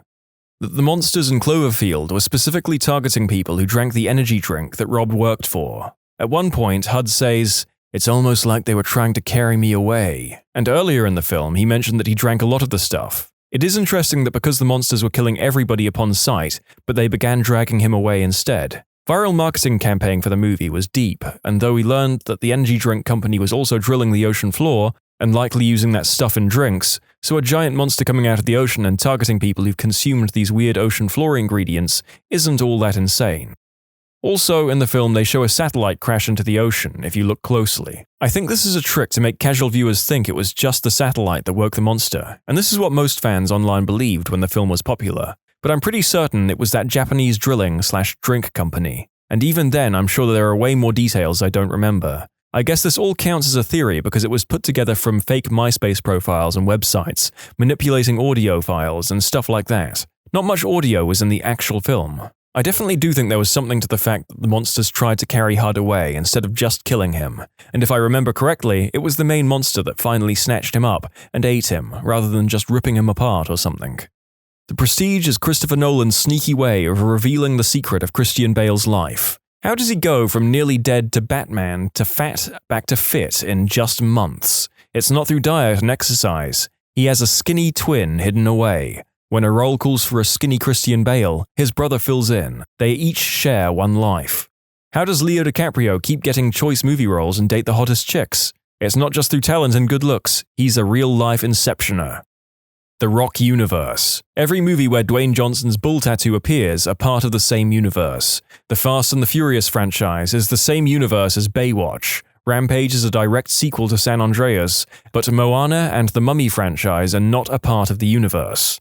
My theory is about The Room. I believe Johnny is actually a mentally handicapped individual, and Lisa and Mark are his caretakers. Denny is another handicapped kid who lives at the facility. The story is told from Johnny's point of view, and he doesn't realize that he is essentially handicapped and believes he's in a relationship with Lisa. Lisa and Mark are in fact in a relationship, and the movie is just Johnny's interpretation of what is occurring. Meanwhile, he's simply living in a care facility. That's why everyone lives in the same apartment building. Quentin Tarantino's Top Gun is a gay romance theory. There are two types of men after watching that volleyball scene, the gay and the blind. I've seen gay porn that's not as homoerotic as that volleyball scene. Birdman didn't actually survive his suicide on stage. The hospital scene in the end was just Regan's dream scenario. His wife defending him, his best friend being excited for their success. their play being a success, his daughter bringing the correct flowers, him being on the front page of the newspaper and getting noticed on TV, and finally, him being Birdman. My bros theory. After the Home Alones, Kevin runs away and is eventually taken in by a family that already has a son and a daughter. Distraught by the fact that his actual family has forgotten about him once more, he decides to terrorize his new family in The Good Son. The Joker in The Dark Knight is an ex-soldier/special forces operative, hence why he's skilled with various different weapons, guns, rocket launchers, etc. He also seems to have some knowledge of how to interrogate people, given his comments when Batman interrogates him. Ex-cop or military makes sense. Also, don't forget the scene where he's in uniform but not in makeup. A war wound would also explain the scars. Maybe he was tortured until he broke. Aladdin takes place in a post-apocalyptic world, 10,000 years past current times. That is why the world is a desert, and the genie, having just been freed from the lamp, references pop culture in the 20th century. I wouldn't call it the best, but it's certainly the only plausible fan theory I've ever come up with on my own. In Independence Day, when Russell Case almost sets off the missile in the hangar, but then aborts the launch, it causes the squibs to malfunction, and that's why he wasn't able to fire his last missile at the ship. I'm in aviation, but I'm not an armament guy, but I'm fairly certain that's not how that works at all. But I've come up with the theory on my own, and I like it. In the first episode of Pokemon, Ash sees Ho-Oh. Ho-Oh is said to grant the trainers who see him eternal happiness. Ash's idea of eternal happiness was probably to travel around the world of Pokemon forever, so he is always 10 throughout the series. Furthermore, the reason he never wins the Pokemon League, because he would probably stop traveling as he would be the champion and end his journey. Mace Windu is Emperor Snoke. These aren't spoilers of the new film, FYI, as this wasn't even addressed. Mace Windu was a promoter of both the dark and light. The color of the lightsaber is violet, a symbolic representation of light and dark. Jedis have notoriously been difficult to kill by falling in past films, and Windu could have been seriously disfigured from the Force lightning. Willy Wonka is a serial killer. If you think about it, as we discussed with some friends after watching Christmas Eve, he's a recluse that just randomly decided to open up to the public, and all these kids managed to fall into the midst of arguably fatal experiences. There were also only 8 seats in the boat, not 10, and only 4 seats in the Wonka car. The grand prize winner is the last one alive. The Wonkavator is never shown to have landed. This could suggest that he intended to kill Charlie, and possibly himself, as well. We just never see it crash. This is a movie theory thread. The books have no power here. Inception wedding ring. In the film, anytime Leonardo DiCaprio has a wedding ring on, he is in a dream. That is his true totem, not the spinning top. From what I have watched, it seems to hold up, and gives the ending a proper resolution. In the 2009 Star Trek reboot and one of the sequels, the song Sabotage by the Beastie Boys plays. Therefore, the Beastie Boys exist in the Star Trek universe. However, the Beastie Boys have another song called Intergalactic, which contains the lyric, "like a pinch on the neck from Mr. Spock." The theory to reconcile this is that in Star Trek IV, the crew of the main timeline Enterprise go back to 1986, before the timelines diverged, on a quest to find some humpback whales, during which time Kirk and Spock take a bus, and Spock neck pinches a punk. The theory being that a young Beastie Boy was on the bus and witnessed the strange interaction, then wrote about it. That the Flintstones is actually the future of the Jetsons universe, after a great holocaust devastates their utopian world and knocks everyone back to the Stone Age. Fred and Barney and the gang have all kinds of technological concepts that true Stone Age people wouldn't even be aware of. The theory that nearly the entirety of Greece is Sandy's coma dream after the drowning. Danny saving her is where the coma begins, and them in a car flying away at the end is Sandy dying in her coma and ascending to heaven. It actually makes the movie much more bearable for me. There are numerous theories like this in the Reddit thread, and the general response is that the "it's all a dream/hallucination" theory is a cop-out. I think Greece might be the one exception that proves the rule. Not film, but TV. Malcolm in the Middle's dad, Hal, and Breaking Bad's Walter White are the same actor and the same character. Similarly, Modern Family is the continuing story of Married with Children. Character names changed to avoid copyright issues. I like the theory that Malcolm is actually Walter. That's why we never see his parents. He was embarrassed by them. He grew up poor and hated getting handouts, which is why he didn't want help from grey matter. When Malcolm is a kid, we see how poorly he handles money. because they never really had any, so when he makes enough money from his drugs for his treatment, he can't stop and keeps going with it, all the while knowing that he's putting himself and his family in danger. As much as I like Hal, I can't see him as Walter. He can't even bring himself to work a full week for almost 15 years, so I can't see him starting a company and making all that money with grey matter, and then teaching. Plus, he'd have gotten away from Lois, and the only way that happens is if she dies, and even then he's so whipped and in love with her, I don't see him being able to move on to another woman.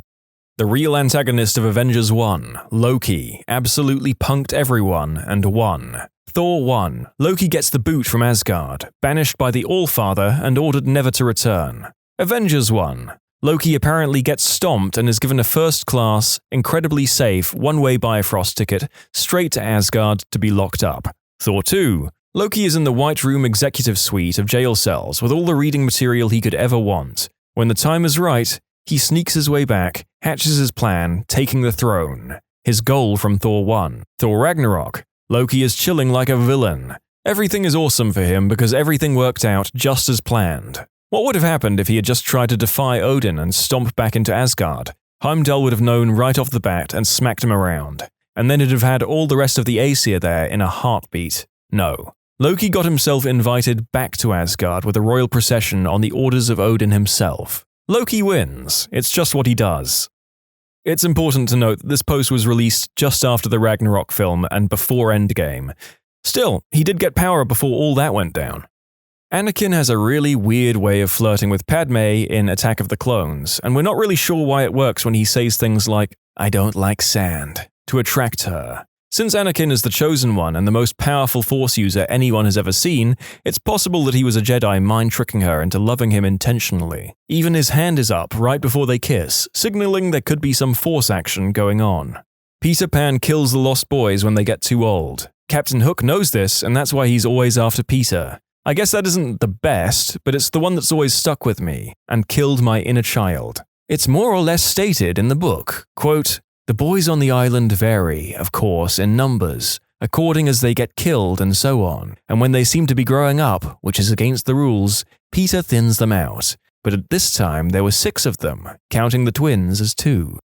I've seen this theory before, but in researching this video I found that it's actually in fact confirmed as a canon possibility by the scholars of the book, which is truly horrifying.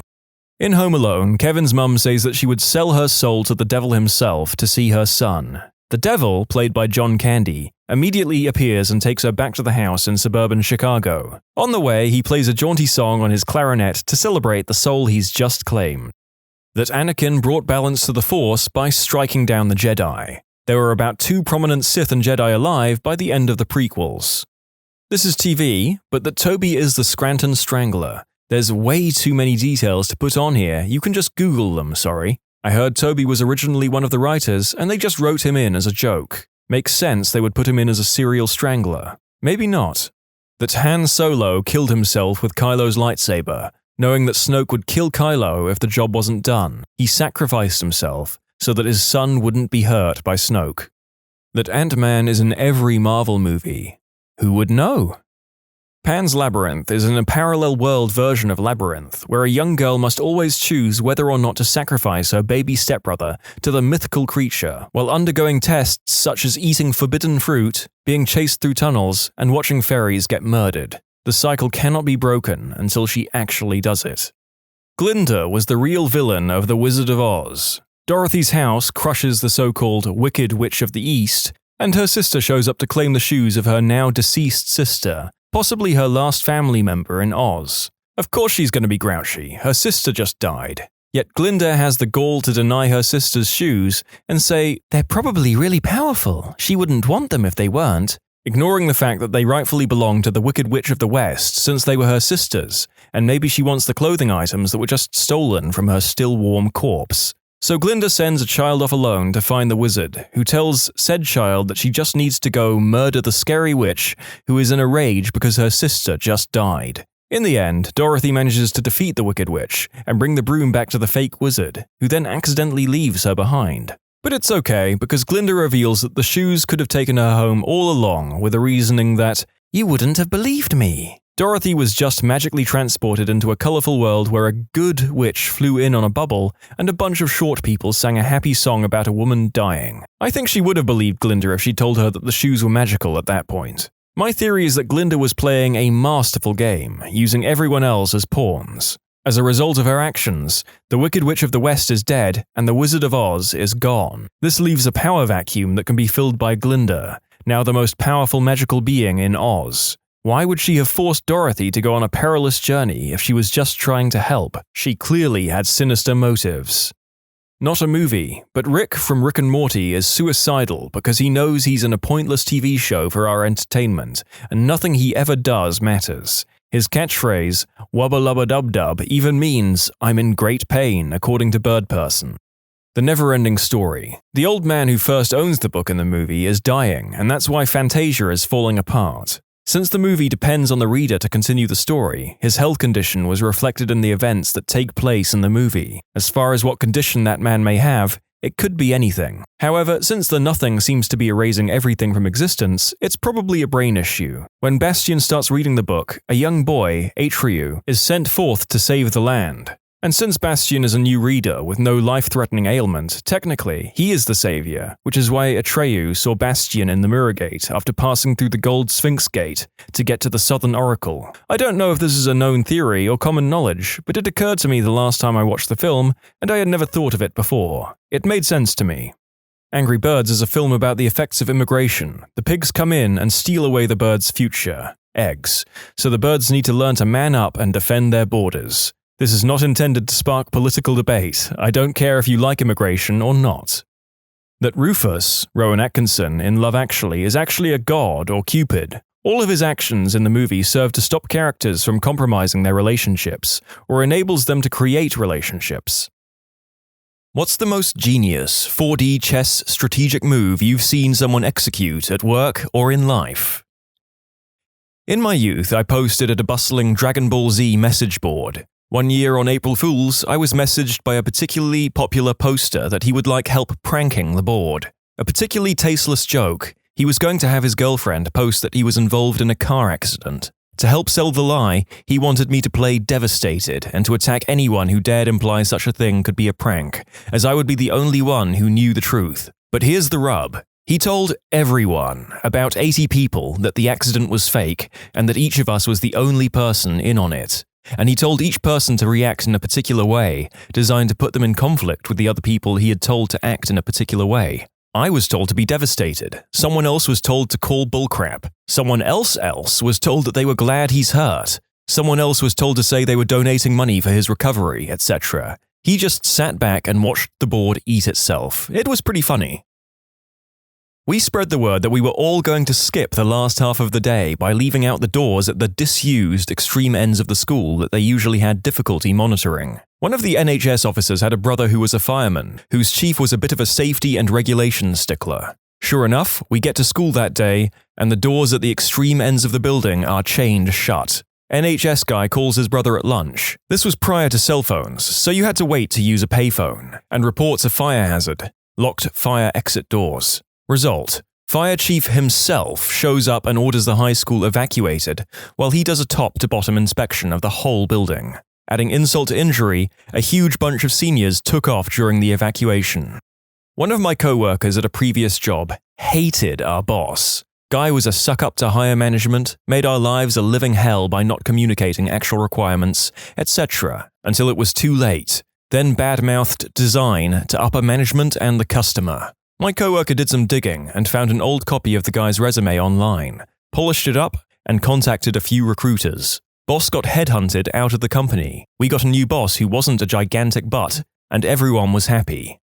I don't know if I would personally consider it a smart move, but my boss had been having heart problems for a while. He was a quadruple bypass. He basically knew it was only a matter of time till his next heart attack. He told me he was going to make damn sure it happened on company property when it came. Sure enough, a couple of weeks ago, he punched in at 6 a.m., he normally comes in around 9:30 to 10, and less than 20 minutes later, he was in an ambulance. Haven't seen him since, but my buddy at HR says he's listed for workers' comp. Worked as a low-level shift manager of a truck stop restaurant for a couple of years. My higher-ups used to do monthly inspections for FMs and quarterly inspections from VPs to see if the facility was up to company standards. I used to have everything spotless prior to a visit, except for something benign yet obvious thing, left dirty. Like the top of the buffet was a little dusty, which was easy to tell with dark-stained wood, or left ice build up in the freezer. I did this so upper management would be distracted by the small oversight I had made, and would be less inclined to look harder for something to reprimand me on. It was a crappy corporation and were required to find something that I had to improve on every inspection. Not personally witnessed, but I'm in awe of this guy. Software dev busted for outsourcing his own job to China. Eventually, it was discovered the employee had outsourced his own job to a Chinese consulting firm, paying about $50,000 to the firm out of his own salary for several $100,000. In his blog, Mr. Valentine describes the employee as being in his mid-40s, with a relatively long tenure with the company, family man, inoffensive and quiet. Someone you wouldn't look at twice in an elevator, ABC News reports. In the blog, Mr. Valentine wrote that according to the man's web browsing history, a typical workday went something like this. 9 a.m. Arrive and surf Reddit for a couple of hours. Watch cat videos. 11:30 a.m. Take lunch. 1 p.m. eBay time. 2-ish p.m. Facebook updates. LinkedIn. 4:30 p.m. End of day update email to management. 5 p.m. Go home. My grandfather pulled this move in the 1960s. Not sure it's possible or even legal anymore, but it was back when business owners had personal relationships with their bankers. Gramps had commercial properties where he rented out office space to businesses. One of his tenants was failing and about to close shop and owed him a bunch of rent to the tune of thousands of dollars. They cut him a check for the rent owed, but asked him to wait a week to deposit/cash it. Gramps knew the company wouldn't be around in a week and he'd never see his money if he waited. He took the check to the bank, they both used the same bank, and tried to cash it. Sure enough, they didn't have enough to cover the check, and the teller told him she couldn't cash it because of insufficient funds. Gramps asked how much they were short, and the teller told him about $200. So Gramps took $200 out of his own wallet and had her deposit it into their account, then cashed his check for the thousands they owed him. The next day, the owners called him furious and in disbelief that he got his check cashed, and cleaned them out at the same time. Instead of lasting another week, they were out of business that day. But Gramps got his money. Well, when you sense you're about to be screwed, grab that screwdriver and go on the offensive, I guess. Maybe not totally genius, but close. I had a colleague who worked at a very large company who was on a temporary promotion to quite a senior position. It was a position that he knew a number of other people in the company were interested in applying for, many of whom were far more qualified than him. The day eventually came when the management decided to fill the post permanently and to start the process by looking for recruits from within the company. He now faced the very real possibility that the well-paid job he'd been doing for about a year might be taken from him and handed to someone from another department. To get the recruitment process underway, the local management asked him to write the ad for the job, which would then appear in the internal job vacancies listings on the company intranet. My colleague saw his opportunity and he seized it with both hands. Firstly, he changed the job title in a way that could be justified, but made the vacancy unrecognizable to anyone skimming through the listings who was specifically looking for it. Secondly, he started the ad by focusing on some of the more obscure aspects of the job, making it sound almost like an entirely different kind of role. He only got to the core parts of the job, that people might recognize, after about 3 paragraphs. It worked brilliantly. No one else applied for the job because it was impossible to identify it from a quick read of the title and opening paragraphs. My colleague was duly appointed to it after a successful interview. I should explain that what made this such a neat trick was that the ad was for a specialist job in a company that had quite a few specialists in that field, but was mostly full of generalists. My colleague changed the title to something that sounded very generalist and also wrote the first 3 paragraphs in a generalist way, only switching to the specialist information in paragraph 4. Why I think it worked so well was because the generalists who might have been drawn to the job by its title and opening paragraphs then gave up when they realized it required specialist skills that they lacked. Meanwhile, the specialists saw only the generalist title and immediately moved on to the next ad, not realizing that it could well have been the perfect job for them. I have been around a lot of manipulation and politicking at various workplaces. I can't stand it, so I don't delve into it. So suffice to say, probably the most genius stuff was happening around me, and I failed to notice it. However, something I was particularly proud of was, when compiling reports, spreadsheets, ad copy, etc., I always typed my name in the lower right-hand corner, but set the color to white. No one sees it, it doesn't print, but when someone, manager, sends off your files as his own work to the higher-ups, along goes your signature. It came up in a discussion once where they were debating his data with my own. He had apparently sent alternative ideas in an attempt to discredit my contributions and belittle my capabilities. In a one-on-one meeting, I had them highlight the bottom right corner of all the documents he had sent under his name. They all had my name in the corner. I was working for them 2 months later. New guy in a fancy suit shows up in the office, and the company president says, "He's a consultant working for me. Give him whatever he needs." Guy works with us for months, going out to lunch with us all the time. We're all getting on great. Then one day we're in the company meeting, when the president invites him up to the front of the room because he's my new boss, the VP of something or other. This guy steps out from the middle of our group like it's the big reveal of a TV show. He was undercover for the past couple of months. He asked the president to not announce his title during that time so he could investigate our department from the inside without us knowing. I'll add that while undercover, he worked in a cubicle over in the accounting department. Then, after the reveal, he moved into the executive suite. I was chosen as the representative of my senior class in a Scrabble tournament. I was against this junior girl who was the best player in the whole school. Now, I'm not exactly a pathetic player, but this girl was miles ahead in terms of Scrabble skills. It was a best out of 3 type of game, and I have already won the first round simply due to sheer luck. Halfway through the second game, however, I figured that I won't be able to win the round as my score isn't half of hers. So in order to invalidate the round, I purposely placed a wrong word in the board. I was graduating salutatorian for the whole senior class, so she really didn't think I'll get a word wrong, and let the whole game finish. Obviously, she won by a large margin. Lo and behold, one of the teachers came to check the game's progress, and he noted the non-existent word. As per the rules of the game, and the girl's insistence that she can't accept the win given the situation, we redid the whole second round. The next second round ended up in a tie, and by technicality, I actually won the whole tournament. This was probably the first strategic, albeit very manipulative thing I've done in my life. A German hacker once hacked the source code for Half-Life 2, a video game developed by Valve Corporation, before it released, and Valve was in total panic mode. Gabe Newell, the owner of Valve, however, had a brilliant plan.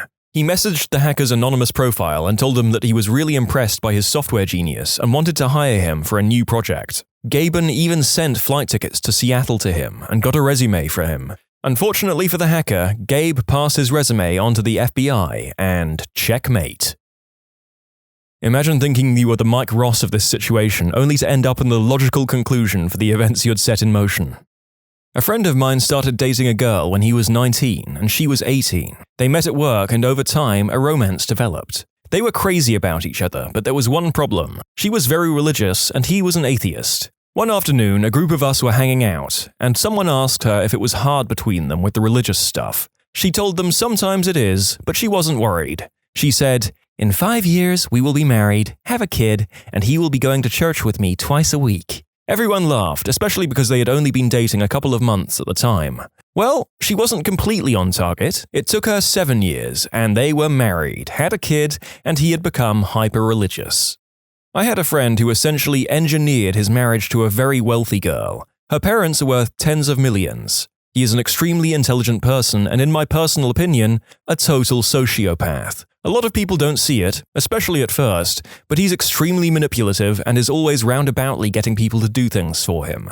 Anyway, he was a struggling artist and knows that this girl is loaded, so he just targeted her and eventually married her. I knew him pretty well at the time, and it was clear that he didn't really give much of a crap about her. He then convinced her to move to Manhattan, away from her family, so he could pursue his art career there. They moved into a huge apartment on the 20th floor of a high-rise with an amazing balcony view. I always thought it was kind of effed up because his wife is very overweight, and I think that he used that as leverage in getting what he wanted. I don't know if it exactly fits the question, but it was kinda genius, if totally evil.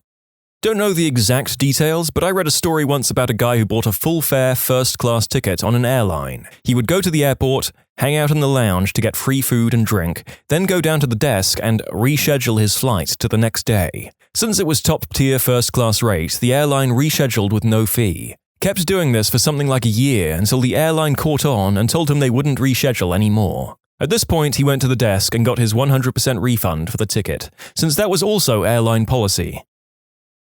Crafty, manipulative little tykes, let me tell you. One kid absolutely had to sit in the front of the classroom. The reason for this is that he essentially controlled the other kids by giving them looks. If he was in the front, you at least had to tell because he turned around for a second or two, gave a look, and some kid chucked his maths book across the classroom. Also, after having a few classes with these kids, one kid stayed in the classroom during the break and I asked her what was wrong. Apparently 2 boys in the class were mean to her and calling her names, so I told her I'd tell the original teacher and/or the principal. I was only a sub after all and had no place disciplining children. As I talked to one of the teachers about it, I found out that the problem isn't the boys, it's 2 other girls in the class. See, these 2 girls would tell the boy to go bully this girl and be mean to her, not because they didn't like the girl, but because they wanted the boys to get told off and disciplined for whatever reason. The bullied girl was just a tool in their eyes. If I ever need a general to confuse and misdirect my enemies in conflict, I'd recruit a 9-year-old girl.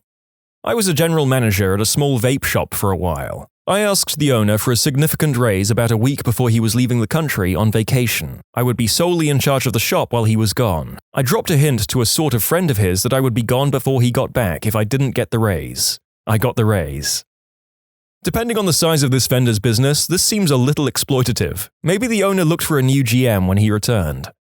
I was playing Cluedo with a girl I was trying to impress and her friends. One of the guys in the friends group was her old crush. During one of my turns, I realized that this guy, highly intelligent mother flipper, is close to the guessing room. During my turn, I decide to ask next person for the cards that I had on my hand. Of course, no one had them, which would suggest that the place, weapon, and murderer are in the bag and are the solution to the game. He took the bait. Went to the middle room and guessed all of the cards I had in my hand, effectively costing him the game. He was really surprised and couldn't fathom how that had happened, and this is when I looked him dead in the eye and said, "Unless I had all the cards I had asked for." I know it's petty, but it was enough to impress the girl at the time, and I still recall it fondly. This actually happened to me, and I don't know the actual truth of it, so this is an assumption. I was in a disciplinary hearing at a call center when I was about 20 years old for basically slagging off my manager. She was a member, to my colleague over chat. I said I would rather resign than get sacked. After the meeting, she went to see HR and asked if I would still prefer to resign. I resigned. In hindsight, 14 years later, I don't think I was getting sacked and she bluffed me into resigning, which is fantastic gamesmanship, and even though she was a complete and utter jerk, I respect that. My girlfriend lives in Australia, and I live in the US. We don't spend much time together because of the distance, obviously, and because of the time difference in our schedules, we get limited, but fairly consistent amount of time we can spend together online, which is where we normally spend Skyping while playing games. Last summer, she was coming to spend about 5 weeks with me in the US, and we were both insanely excited. About a week before, my family was getting together for an early dinner, which wasn't very common as we all live on our own. My father picked me up to take me to the restaurant, and I walked in the door and saw her sitting with my mum and sister. I was absolutely speechless and couldn't even make a coherent thought. She had planned it out with my mum months in advance, and I had no idea. She sent me pictures and only messaged me at certain times so that I wouldn't catch on while she was taking the 30-hour trip over here. I cannot explain the happiness I felt and the shock I was in. In about 4 months, I'm moving to Australia to live with her, and I've never been happier in my entire life. Someone I know claims to have purposely left a pen cap leaning against a cash register drawer so that the next time their rival coworker opened the drawer, it would fall into the rail, obstructing it from closing. Leaving a register open is a big deal in retail, and apparently this had a domino effect, leading to my acquaintance to be named manager/head cashier. If I recall correctly, the cashier was on a last chance kind of thing, and was one of 2 who could work weekends. So once they were fired, the other person who currently occupied the manager/head cashier job was the other person who could work weekends, making the weekday job available, and by seniority and comparative responsibility, my acquaintance was promoted. Can't verify this actually happened, but the planning was impressive for such a low-stakes job. So I was studying this course in university, which had half of the course in practical assignments. We had to do 10 pracs throughout the semester, and the lecturer decided that the final grade you'd receive would be an average of the 10 submissions. Seemed fair. They had issues with the submission system, and so, trying to be fair, he added a rule where if you submitted late, the grade would be removed from the average. So all I did was submit the first prac on time, got full marks, submitted the rest late, and received an average grade of 100%. About 5 years ago, me and my friends went to Disneyland. One of my friends was a huge fan of the ride Big Thunder Mountain, but the line was like 150 minutes long. I issued 5 fast passes for all of us, and when the staff in the fast pass lane told us to show our passes, I told her I lost 3 of them. She checked the remaining 2 and let us go. Later, after we confirmed a different person was in charge, I showed the staff the 3 passes I was hiding. Basically, we cheated the system and rode the ride twice in the fast pass lane. So petty, yet so satisfying. I was forced to be acting manager for a company I was liking less and less. I had all the responsibility, but not the pay, and I was having to help interview actual managers. I hired someone from a company down the street, then applied there and got his job. That job was the perfect blend of a thing I was good at, well paid for, liked doing, and filled a need. Incidentally, it was my brother playing 2D chess against strangers online when we were little kids. He had an electric chessboard named Igor, and Igor was a mother flipper. We could never beat him unless he was on the lowest setting, and we played a lot of chess as kids. Anyway, my little brother set Igor to the highest level of difficulty and started a game online. The opponent made a move, and my brother would make the same move against Igor. Igor would respond, and he'd copy Igor's move in the online game. He never lost a game with this method. This guy is my hero. I remember the story from ages ago. A man gets a credit card contract through the post. Usual stuff, sign the contract and send it back, get the credit card. He changes the contract terms and conditions to like 0% APR, no limit, no late payment fees, etc. Basically, free money for life. The company doesn't check the contract, countersigns, and sends him the credit card. He maxes it out, the company stops the card, he sues the company, and wins. There is a well-known saying that goes, always give the hardest job to the laziest person because they will find the easiest way to do it. What is the best real-life example of this you have seen? I was once a temp at a tiny office on a construction site in around 2003. I was only there for 1 day while the regular person was on some training. They sat me down and told me that I just needed to copy all these numbers from one program to another. So I selected them, hit Ctrl-C and Ctrl-V. Turns out about 60% of this woman's time had been manually typing the numbers from one place to another. I work in finance at a large multinational corporation. I feel like a big part of our job is just stop doing things and wait to see who complains. If someone complains, we keep doing it. If silence, then we call it a controlled drop and put it on our performance review for creating efficiencies.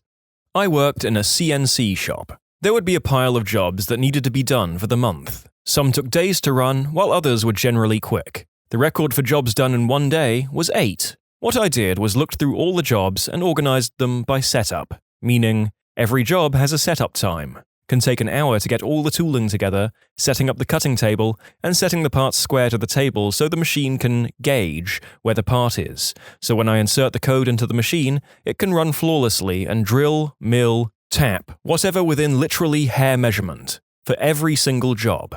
Majority of parts use standard tooling, and I have automatic tool changing with 20 pockets. Long story short, I figured out how to line up jobs so they all have the same setup. Blew the record out of the water with 30 jobs done in 1 day, saving the company tens of thousands of work hours. All because I didn't feel like doing all the setups that day.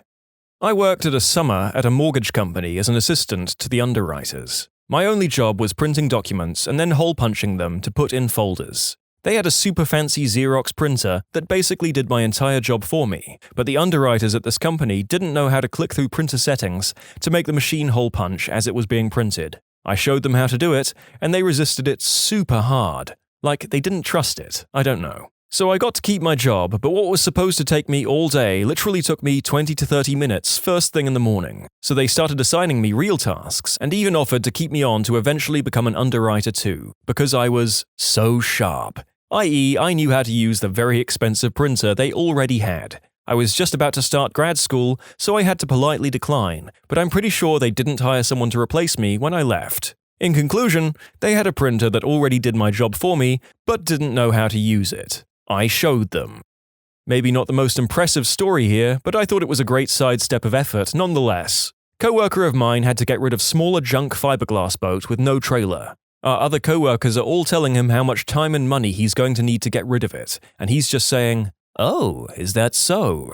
He took off one day and sat down on his lawn with a cooler of beer. That day was garbage day. Inevitably, the trash guys rolled up. He hands each of them a cold beer and says, "Hey boys, got $50 for each of you if you help me out real quick." They fed the entire 12-foot boat into the packer, crushing 2 feet at a time. I used to process HSA claims around 10 years ago. One system we had to use back then was an old-as-hell terminal program that took 4-line items per page. That's it. For a usual claim, no big deal. Not too hard to keep track of things over 2 to 3 pages. For a longer claim, most fit on 1. However, we had the dreaded shoebox claims. This was the person who saved up every receipt all year in a metaphorical shoebox and sent everything in once a year to empty their account. We hated them. Dozens or hundreds of line items totaling thousands of dollars. Just because you only have $500 in your HSA doesn't mean we get to stop there. If you sent in $4,000 in receipts, I've got to account for all of it. Totally killed your numbers for the day, and they tracked claims per hour religiously. The main issue was double-checking that everything added up right when you were done entering it. At 4 items a page, it took forever to tally. So I made an Excel sheet. It was laid out so I could enter every single line, then run a macro that would calculate the needed totals and dump all the text to a text file formatted exactly, so I could select 4 items at a time and paste them directly into the terminal window from the default starting cursor positions, and every field would fill in automatically. Copy, paste, next, copy, paste, next, copy, paste, next, etc.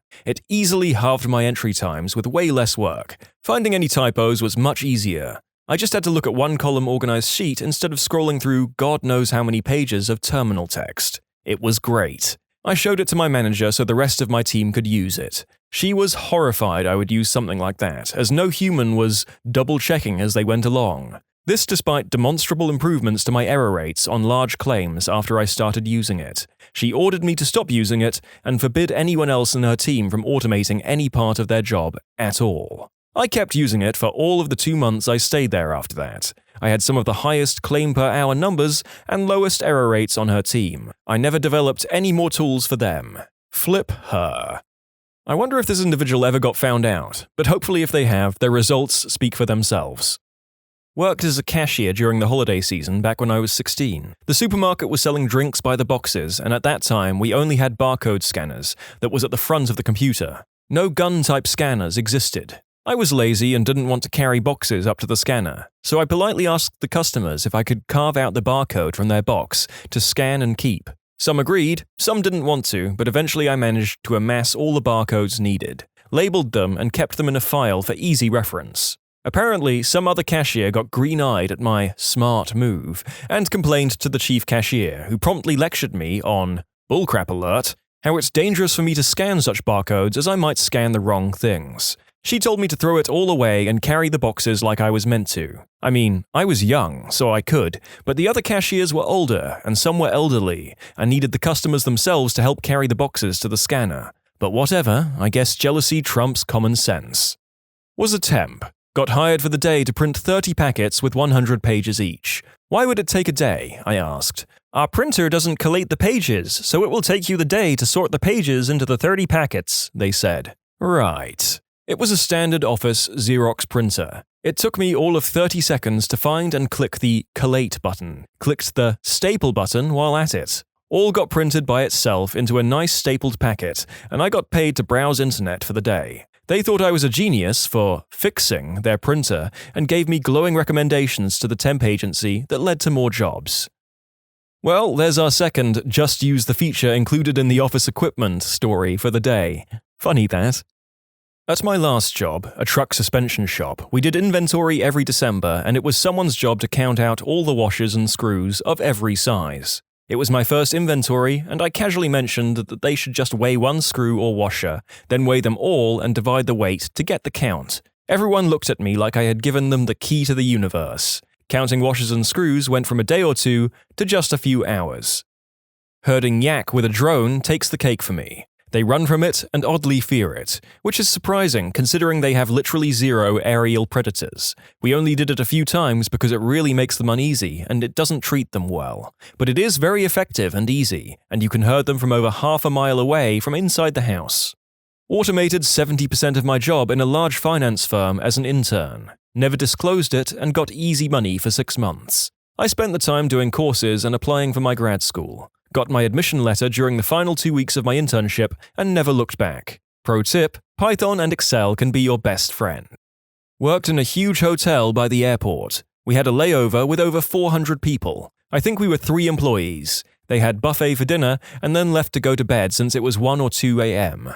Rule was we should always go to the room and pick up as many plates as we could and then bring them to the cleaner. Took us ages and I wanted to go home. I decided to roll out the cart and collect the plates and put them on the cart. Guests were seeing it and started putting their plates on the cart when they left. All of a sudden, hundreds of people cleaned up their own stuff. Duty manager saw it and I thought he would blast me since the hotel was a 5-star place. He just looked at me, smiled, and said, "That's why I like to hire lazy people. They think of ways to finish work faster." I have an example of how the truly lazy will sabotage tracking so no one knows stuff is broken.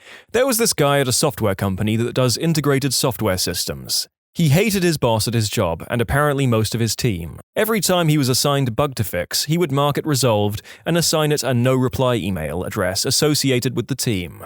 The odd thing that I don't understand is how he managed to keep issues from getting escalated to other real people. At any rate, no one caught on. When he found a new job and a couple of people on his team took him out for drinks, he said, "You should look back into all the bugs I fixed. I never did any of that." So the guys who took him out for drinks went back and audited his work and were like, "Holy F! Not only did he do nothing, he hid identified issues for like a year."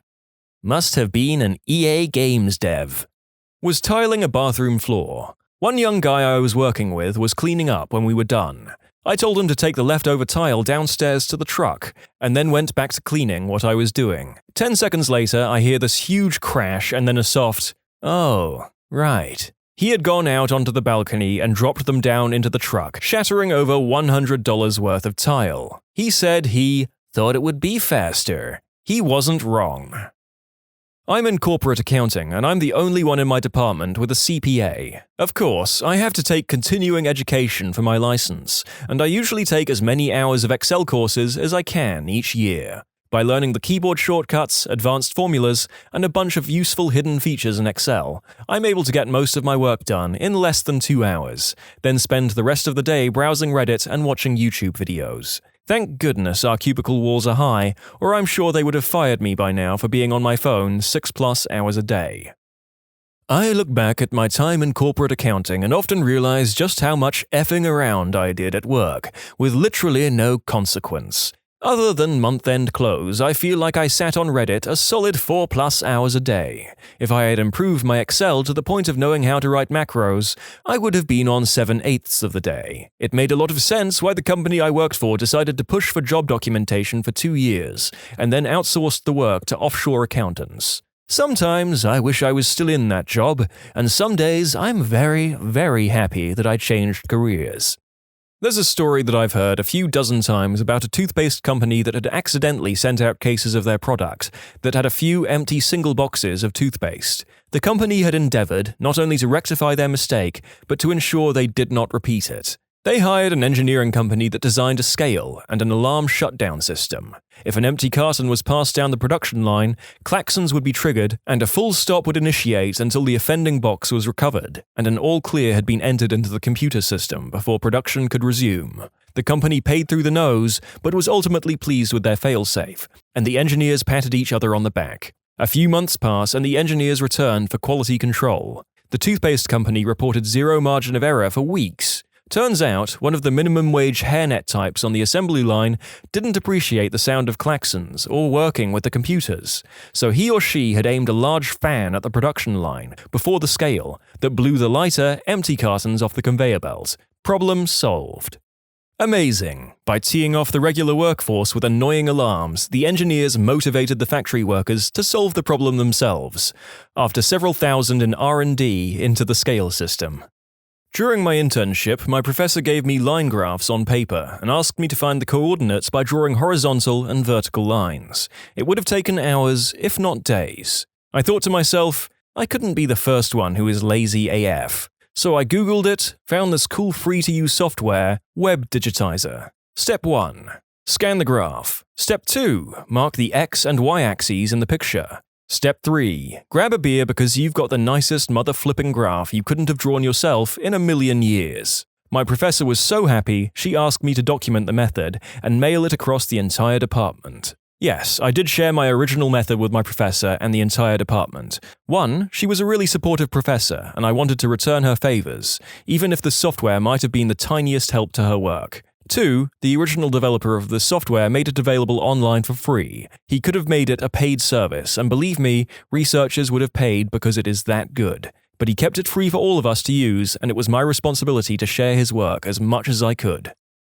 Got hired into a plant that just got a new big job building stuff for the military. My job was materials associate, which basically meant I drove a forklift and staged parts that were built. The engineers came up with a floor plan for all the parts and where they needed to be staged. They used fancy lasers and measuring devices and built it all in CAD. After telling them it wouldn't work, they said, "Well, let's see you do a better job."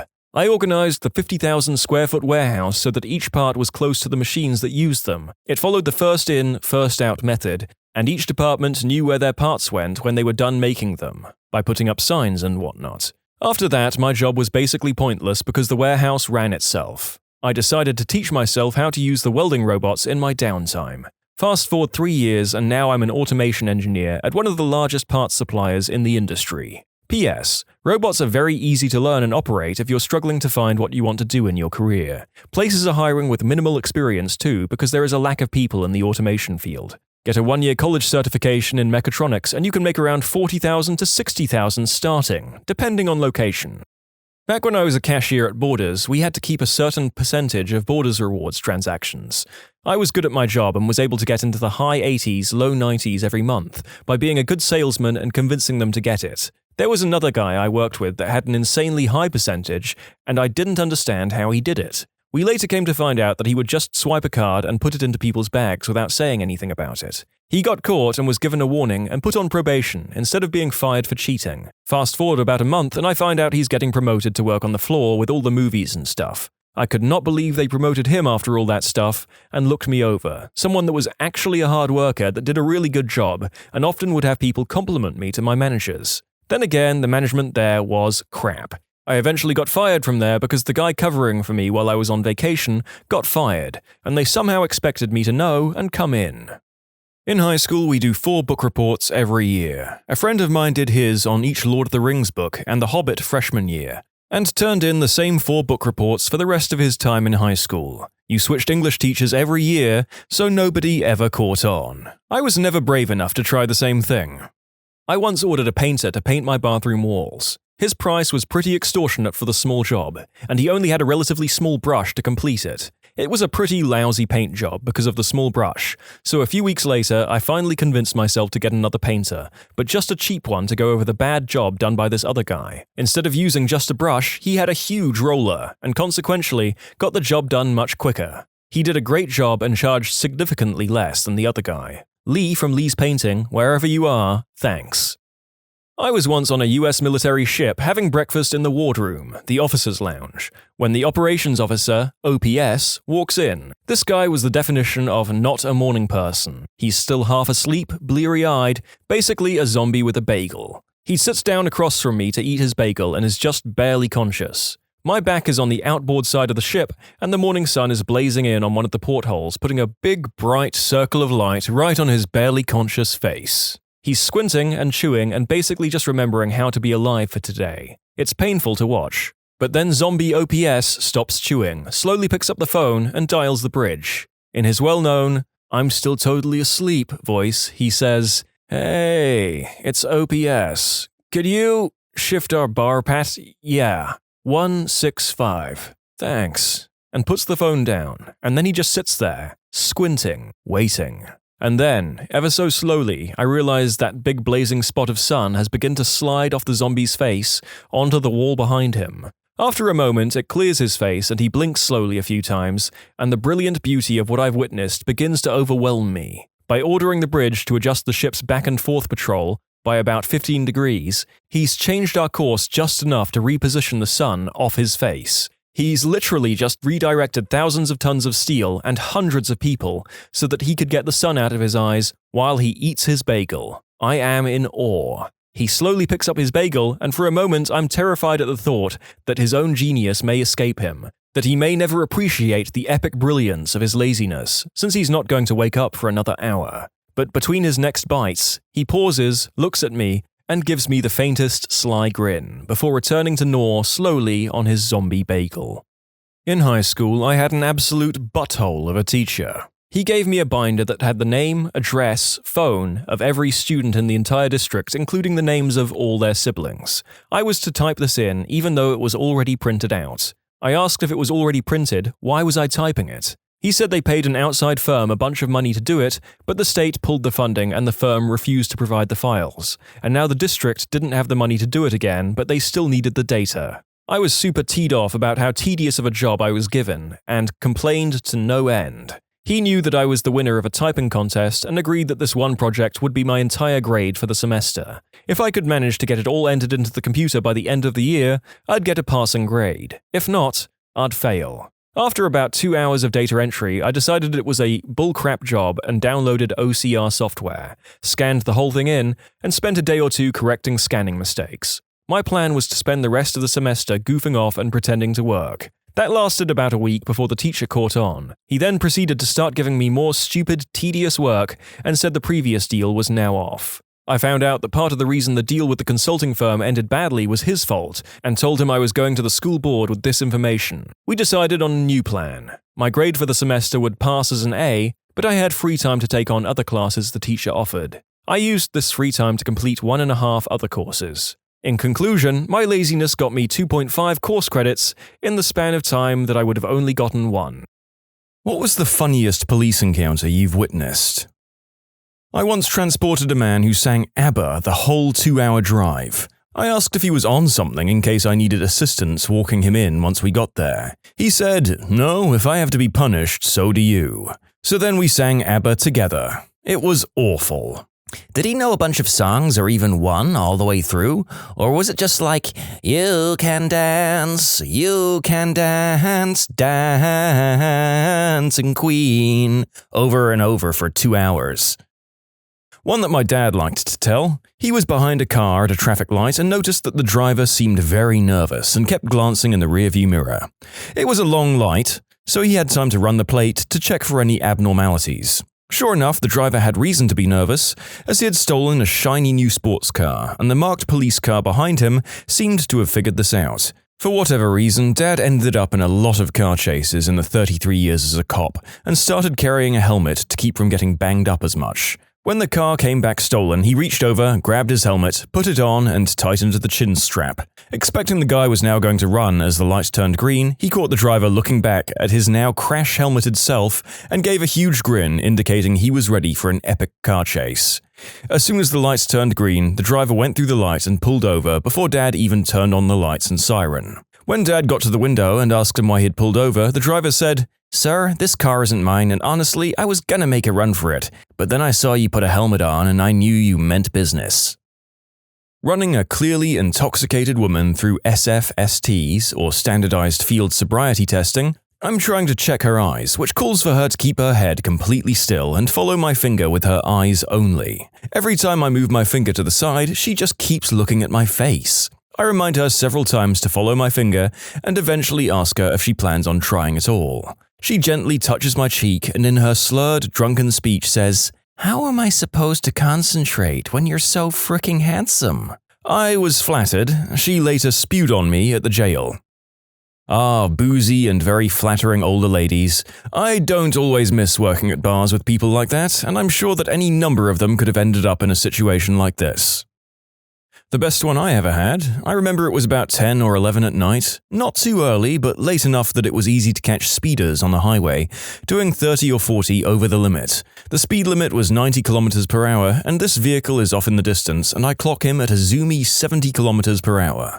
I think to myself that the only reason the vehicle is driving slow is due to impairment. I'm figuring an easy impaired charge.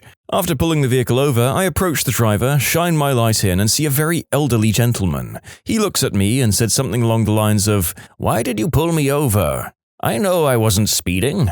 I told him that I agreed with him, and after getting his license and vehicle registration, I told him I'd pulled him over for going so slowly, and that I worried he was impaired. There were no visible indications or odor of impairment. He let out a big smile and said he hasn't had a drink in over 40 years. Upon asking him why he was driving so slowly, when with very little traffic on the road most vehicles speed, his response was this: "Son, it was my monthly model train meetup tonight, and it's the one night my wife lets me go out by myself. When you've been married over 50 years, you appreciate the silence and private times. I'm in no rush to get back home." For our American readers, 90 kilometers per hour is approximately 150,000 furlongs per fortnight. Wow, he probably averaged 40 rods to the hogshead at those speeds. Damn, that's a breezy 550 half-clops per daisy willow.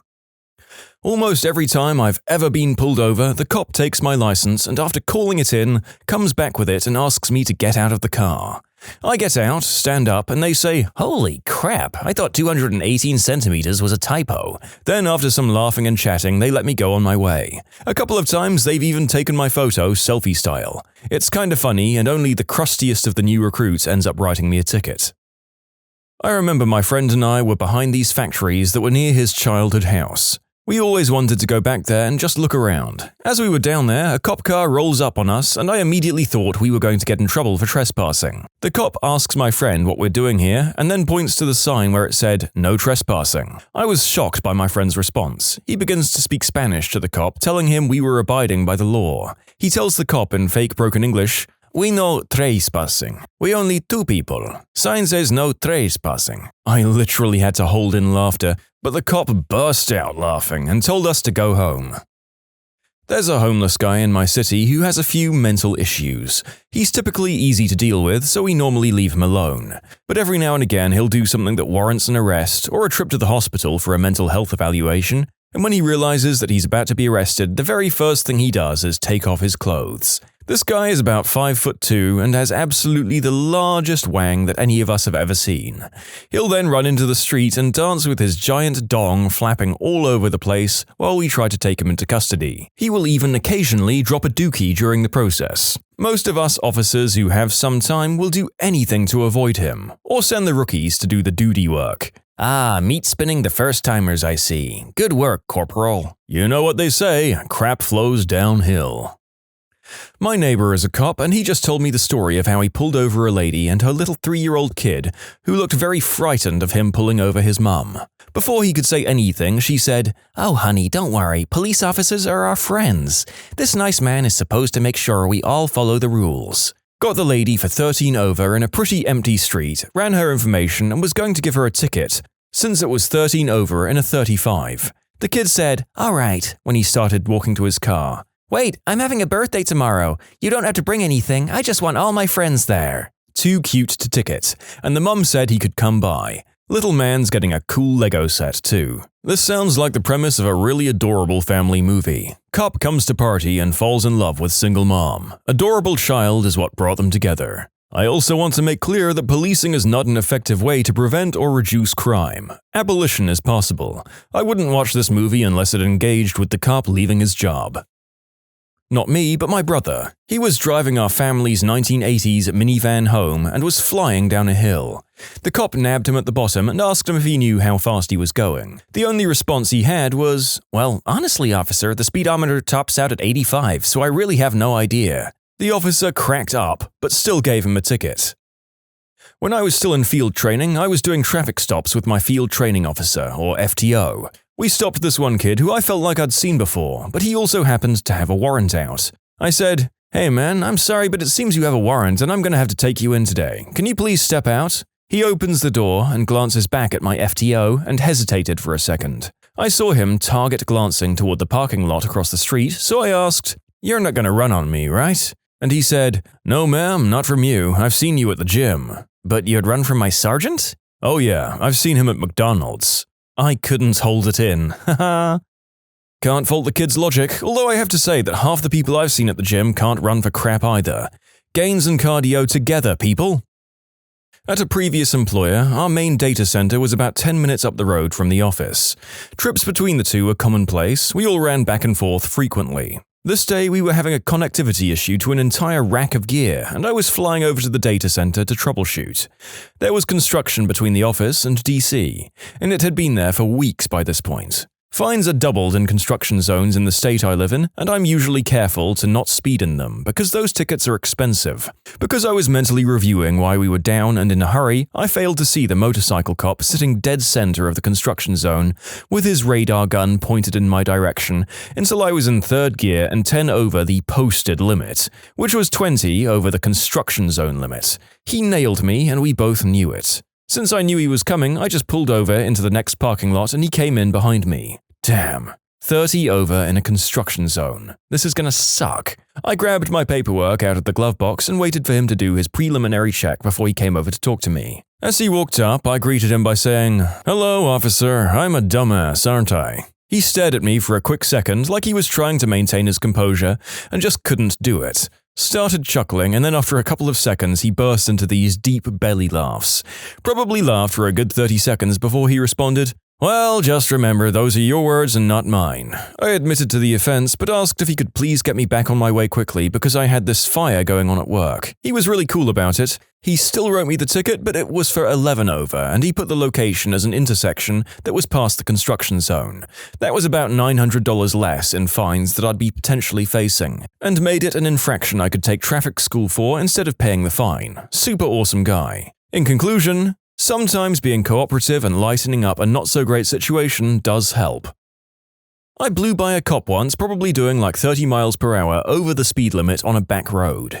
As soon as I blew by him, I knew I was fricked, but it was also hilly road, so I didn't actually see him pull out. But again, I knew that I was done, so I just pulled over and waited. Like 5 minutes later, the cop doles up behind me with his siren and lights on. When he comes up to the window, I just immediately said, "I'm sorry, officer, I was super over the limit there, and that's my fault." And he was just like, "Why did you pull over? You probably could have lost me pretty easily." "Well, I knew I was speeding, and I knew you were going to pull me over, so I figured I'd just make it easier for both of us." Then he told me how I was the only person who'd ever pulled themselves over for him, and to slow down the next time on that road. Thanks, nice cop. Pro tip. Wait until the officer is at your vehicle and asks for a license and registration before you go diving into your glove box. It might look like you're jumping to grab a weapon, and police officers don't like that. The only time I wasn't asked to get out of my car for a traffic stop was when I did this. I don't know what to think now. You can submit your own stories to be featured here on the channel. The story submission link is in the description below. And if you want to listen to some vibey music in the background, check out easymode, also linked below, and subscribe. Not a cop, but this happened when I was in like 4th or 5th grade as my grandmother was taking me home from school. Grandmother suffered from really bad IBS and was speeding to get home to use the bathroom. The cop pulls us over and makes it to the window, and my grandma says, "Look, young man, I have bowel problems and I'm rushing home to go to the bathroom," and just pulls out and leaves. The cop runs back to his car and speeds to catch up with us, follows us through the next small town to her house. She gets straight out of the car and goes into the house, while the cop keeps saying, "Ma'am, come back here, ma'am, you can't go inside," etc. She totally ignores him. At this point, my grandpa pulls up because someone had called him at his work to tell him a cop was following my grandma through the 2 small towns and that they thought something could be wrong. Grandpa asks what's going on, and the cop starts telling him to go get his wife because she's in a lot of trouble. Grandpa just says, "What did you want her to do, crap in her purse on the side of the road? You need to leave before you embarrass my wife." The cop is flabbergasted and just gets in his car and leaves. Grandpa and I walk in the house, and my grandpa is getting out of the bathroom and says, "I need to go talk to that young man and get my ticket." Grandpa tells her, "He was just following you home to make sure you got there safe. Are you feeling okay?" He gives her a kiss and goes back to work. Grandpa was classy, they both were. Miss you, Mormor and Pawpaw. My uncle got pulled over once for speeding on the I-95. He said, "Oh damn, I got the highway sign confused with the speed limit sign again." The cop laughed and let him go with a warning. This happened a while ago while I was attending EMT training. In order to keep the class from driving us all crazy from boredom, the other students and I would sometimes joke around and pull pranks on each other. One day, as we were all leaving and getting ready to drive away, I had the brilliant idea to roll down my window and pretend to get a call over the radio. After announcing that I was en route to the scene, I grabbed a suction cup adult eggplant toy that I'd hidden, purchased and used specifically for the joke, was destroyed after completion of said joke, by the way, and slapped it on the roof of my car like some kind of old-school-styled blue light. I then proceeded to scream like an ambulance siren and floor it out of the lot, much to the enjoyment of my classmates. On my way home, I was doing slightly over double the speed limit on a large highway when I saw flashing lights behind me. Being a stupid teenager, I decided to take an exit and then get back on the other side of the highway. I got pulled over, but only then realized that I still had a rubber member sitting nice and tall on the roof of my car. My greatest fears came true when the officer walked up and recognized me from school, as he was the school patrolman. Miraculously, he let me go despite the absurd speeding and possible evading. In conclusion, I was an idiot, my car had a member, and the cop luckily wasn't a member. I wonder if one could potentially get done for indecent exposure while sporting such a hood ornament. Probably not, I suppose, but there are other charges that I might not even know about. Also, did anyone think that he was a bit defensive about having destroyed and never used that particular adult toy? Just me? My aunt is a police officer. Her favorite story at parties is how she once arrested a nearly undressed man who was running through a busy street. As she likes to put it, the only thing he was wearing was a rubber chicken, and he was wearing it through penetration. One time I was driving and saw a cop, so I rolled all 4 of my windows down at one time because my tint was illegal. The law where I'm from is that it has to let in 50% of the light or more, and mine was only letting in 20. As he got up to my car, he started laughing and told me he liked my effort and only wrote me a warning. My cousin had his windows tinted dark, but not too dark, and got a ticket. He went to court with the documentation of the window tint job, and the judge said he was good to go. Driving home, my cousin got pulled over for the window tint and got another ticket. The cop asked me if I knew why he had pulled me over. I said, "Speeding?" He said, "No, you rolled through a stop sign back there, but now that you mention it, it did take me a while to catch up with you." The cop, my friend in the passenger seat, and myself started laughing as I had this "oh crap" moment. He let me off with a warning. Nice guy.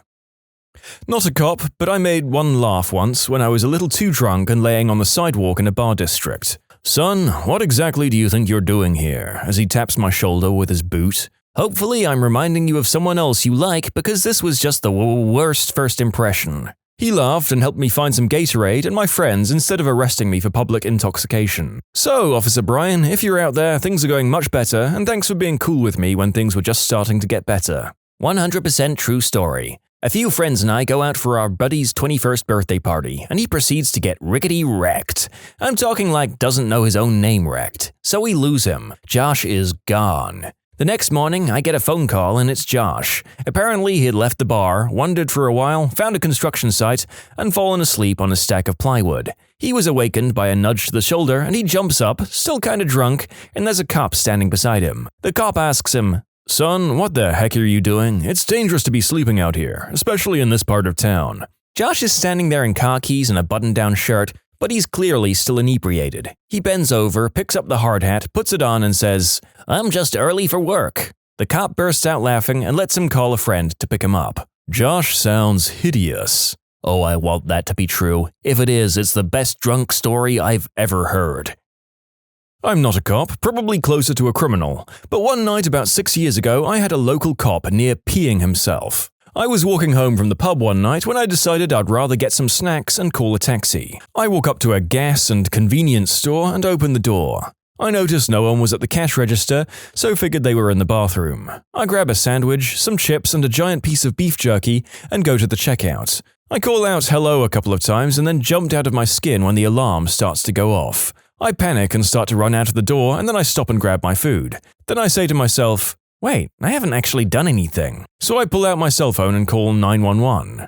Hello? 911? I think I accidentally broke into the Ultramar. About 10 minutes later, the police show up and cuff me and begin searching the entire area. One cop stayed with me, and I told him I didn't actually do anything, but he just says, well, he'll be the judge of that. When the manager arrives to review the security cameras, well, she shows up and is a total B-word. I don't think she likes being woken up at 3 a.m. Well, the cop comes out of the office, laughing so hard he's crying, uncuffs me and apologizes, then gives me a ride home and a trip to the drive-thru. I was flagged down by a random motorist. I contacted the driver and he advised me there was a gentleman running out into the street and throwing rocks at cars near the water tower. I advised radio and requested county to respond since it would be on a county road. I approached the area and didn't see any pedestrians in the road or anyone throwing rocks. However, I did see a lady parked on the shoulder, making what appeared to be a frantic phone call. I pull up next to her and asked if she'd seen the rock thrower. She advised she did and pointed at another roadway. By the time County shows up, we both proceed in the direction the second motorist advised. The deputy and I make a right turn, and sure enough, there he is, undressed, with his boxers down around his ankles, standing square in the middle of the road. The deputy and I exit our cars and start walking toward the guy. As I'm walking, I notice a pair of blue jeans entangled in a barbed wire fence to my left. It would seem he had attempted to climb the barbed wire fence but got hung up and gave up on the lower half of his Canadian tuxedo. The deputy and I quickly took him into custody and asked him why he was running around the roadway scaring the local citizens. He says, "What would you do if a gay guy gave you a bunch of money?" I had no answer, so I then asked him what he was high on, and he explained, "Family issues," and I got a good laugh out of it. My friend of 16 years at the time's dad was a cop. His son is driving downtown Chicago and does a U-turn almost directly in front of a cop. Said cop pulls him over and sees that he has a police organization sticker on his windshield. The cop said, "Who's the cop?" The kid says, "You are, officer." "I meant in your family, idiot." The bud's answer sounds like something I would say in this situation. Funny that family members of cops can also be complete jelly-legged morons when they think they're in trouble with the law. I got pulled over once. The cop came up to the car and saw I had a bag stuffed under my front seat. He said in a really heavy Jersey accent, "What's in the bag?" In my fakest Jersey accent, I said, "Socks, officer, you want to see 'em?" He started laughing so hard he just told me to get out of there. Friend is riding with her sister to a friend's bridal shower. The 5-year-old niece, a total sassy pants, is in the car seat behind her mum. Driver. Police pulls mum over for speeding and asks, "Where are you headed in such a hurry?" The 5-year-old rolls down the window, looks at the cop with her mum's sunglasses on and states, rather loudly, "We were going to my auntie's party. She's getting married and I'm going to be the flower girl," and then rolls that window up like the starlet she is. The cop got the giggles and couldn't ticket her mum because, well, she was obviously just chauffeuring a star. When I was a cop, my partner was giving a man a field sobriety test after the man had wrecked his car. After denying being drunk several times, he said, "Okay, look, I'm going to be completely honest with you. I've had nothing to drink, but I am high as a B-word." We all laughed and he went to jail. Got called to a domestic. A married couple had split, UK, and the husband was living elsewhere. It was a weekend and he'd come to collect his young child to sleep over that night. A childminder was looking after said child while the wife was out at work. The husband was parked on the narrow driveway and the wife arrived. She blocked him out of sheer nastiness. That's when we were called by the husband. The husband knew the law and wanted police to witness that no offense was caused. Husband places young child safely into his car, lovely new BMW estate, whilst childish wife screamed and laughed that he couldn't go anywhere. The husband smiles at us, the 2 officers, and Julie goes rallying across the front garden. I'm talking through 6-foot laurel bushes, across beautiful rose beds, the lot. The wife screamed at us now as the husband had left, wanted us to prosecute the husband for destroying her beautiful garden. We said no, it's his garden too, and no people were injured. How are white people stereotyped in predominantly non-white cultures? My wife from Cameroon was very surprised when she first saw white people that were poor. She didn't think it was possible. However, once I went to visit a market and I heard a guy shout, "White people are rich, but not this one. This white guy is poor." That was probably a clever way to get my attention to sell me something. Maybe as a consequence of being thought of as rich, white people are very important or prestigious. Once we met a cousin of my wife who was bragging that her husband had several cars. My wife replied, "Yeah, well, my husband is white." In Cameroon, most people believe in sorcery. One guy who was apparently knowledgeable about these kinds of things told me sorcery doesn't work on white people. +10 magic defense. Frick yes, hidden racial bonuses for the win. In the mountains of Peru, it's an urban legend of sorts that white people will steal children. So much so that when I'm around a misbehaving child, the mother almost always threatens the child by saying that the gringo, me, will take you away. That's kind of funny. As a white, I hold the stereotype that many South Americans would kidnap me and either sell me for ransom or as part of a substance cartel plot. Back in high school, we had 60% foreigners, Korean or Taiwanese mostly. The funniest thing I've ever been called was a round-eyed burger muncher. The kid was serious too. When I lived in the Middle East, I was told by an Arab friend that she always thought that white people, mainly the women, were very loose with their bedroom morals, and stuck up. It explained a lot of the not-so-nice things some of my classmates said about or to me before they got to know me. You're not loose and stuck up like the rest of us? I'm so confused. My grandfather was killed by being a stuck-up loose woman, you insensitive clod. Oh, that's probably how I'm gonna go too. We'll just mud wrestle our confusion away, as is the white custom. A lot of my Middle Eastern white friends think that white people only ever eat turkey and mashed potatoes or meatloaf. Well, to be fair, there are definitely certain gym-goers who would exclusively eat turkey if they could. There are also some Caucasian replies to this statement. That's ridiculous. We only eat bacon cheeseburgers and fries, of course. I nominate the milkshake as the official white person drink. I lived in a predominantly Hispanic area, and one thing that was always associated with white people was money. You were a rich white kid no matter how much money your parents had. No matter where you lived or how poor you were a rich white kid. Hey man, look at Richie rich white boy over there, strutting around the Walmart car park, begging for change like he owns the frickin' place. Rich jackass. Among Dominicans, white people are considered rich and generally friendly. We also think that no crime occurs around white people. It's considered highly respectable for a Dominican woman to have a white man, even if he is a low-life substance dealer. I can honestly say that most Dominican mothers would rather have their daughter date a white substance addict, garbage man, than a rich black doctor. White people are considered so above everyone else in our society. The funny thing is that to outsiders, Dominicans are black. Dominican women in the US want to be as far away from black culture as possible. They think they're white, basically. It's quite funny. When I went to the Dominican in October, they treated us like frickin' royalty. It was ridiculous. Our busboy told me he hated black people, which confused me. I assumed he was talking about Haitians. And all of the women wanted kisses from my blonde-haired, blue-eyed kid. They'd all call him over with Nino Blanco and ask for kisses on the cheek. My wife said, "Well, at least we know he'll never have a problem with the ladies in the Dominican." In Zimbabwe, white people are thought to have no knees. This is due to them wearing long trousers and dresses all the times, apparently. It's also, apparently, extremely funny to them. This is extremely funny. A real knee slapper, or a long leg slapper as my white brothers would call it. My brother's in jail for being a knee slapper. It's classed as racially aggravated assault. I've been to Liberia a couple of times, and I've picked up that a lot of the people think that the white people are rather ignorant of how the world works. They're very nice and helpful, but they make you feel like a child sometimes. Most of the time you have to rely on actual children to figure out what the heck is going on. In all fairness, perhaps you should have let them watch out for you, even if it makes you feel like a child, given that you're visiting fricking Liberia. Quite. The kids who I met there are more mature than a lot of my grown peers in the US. That said, they will kick your skinny white butt in kickball. Holy balls are they good. Stereotypical white statement. I'll use my credit card. Oh, and do you have any non-dairy creamer?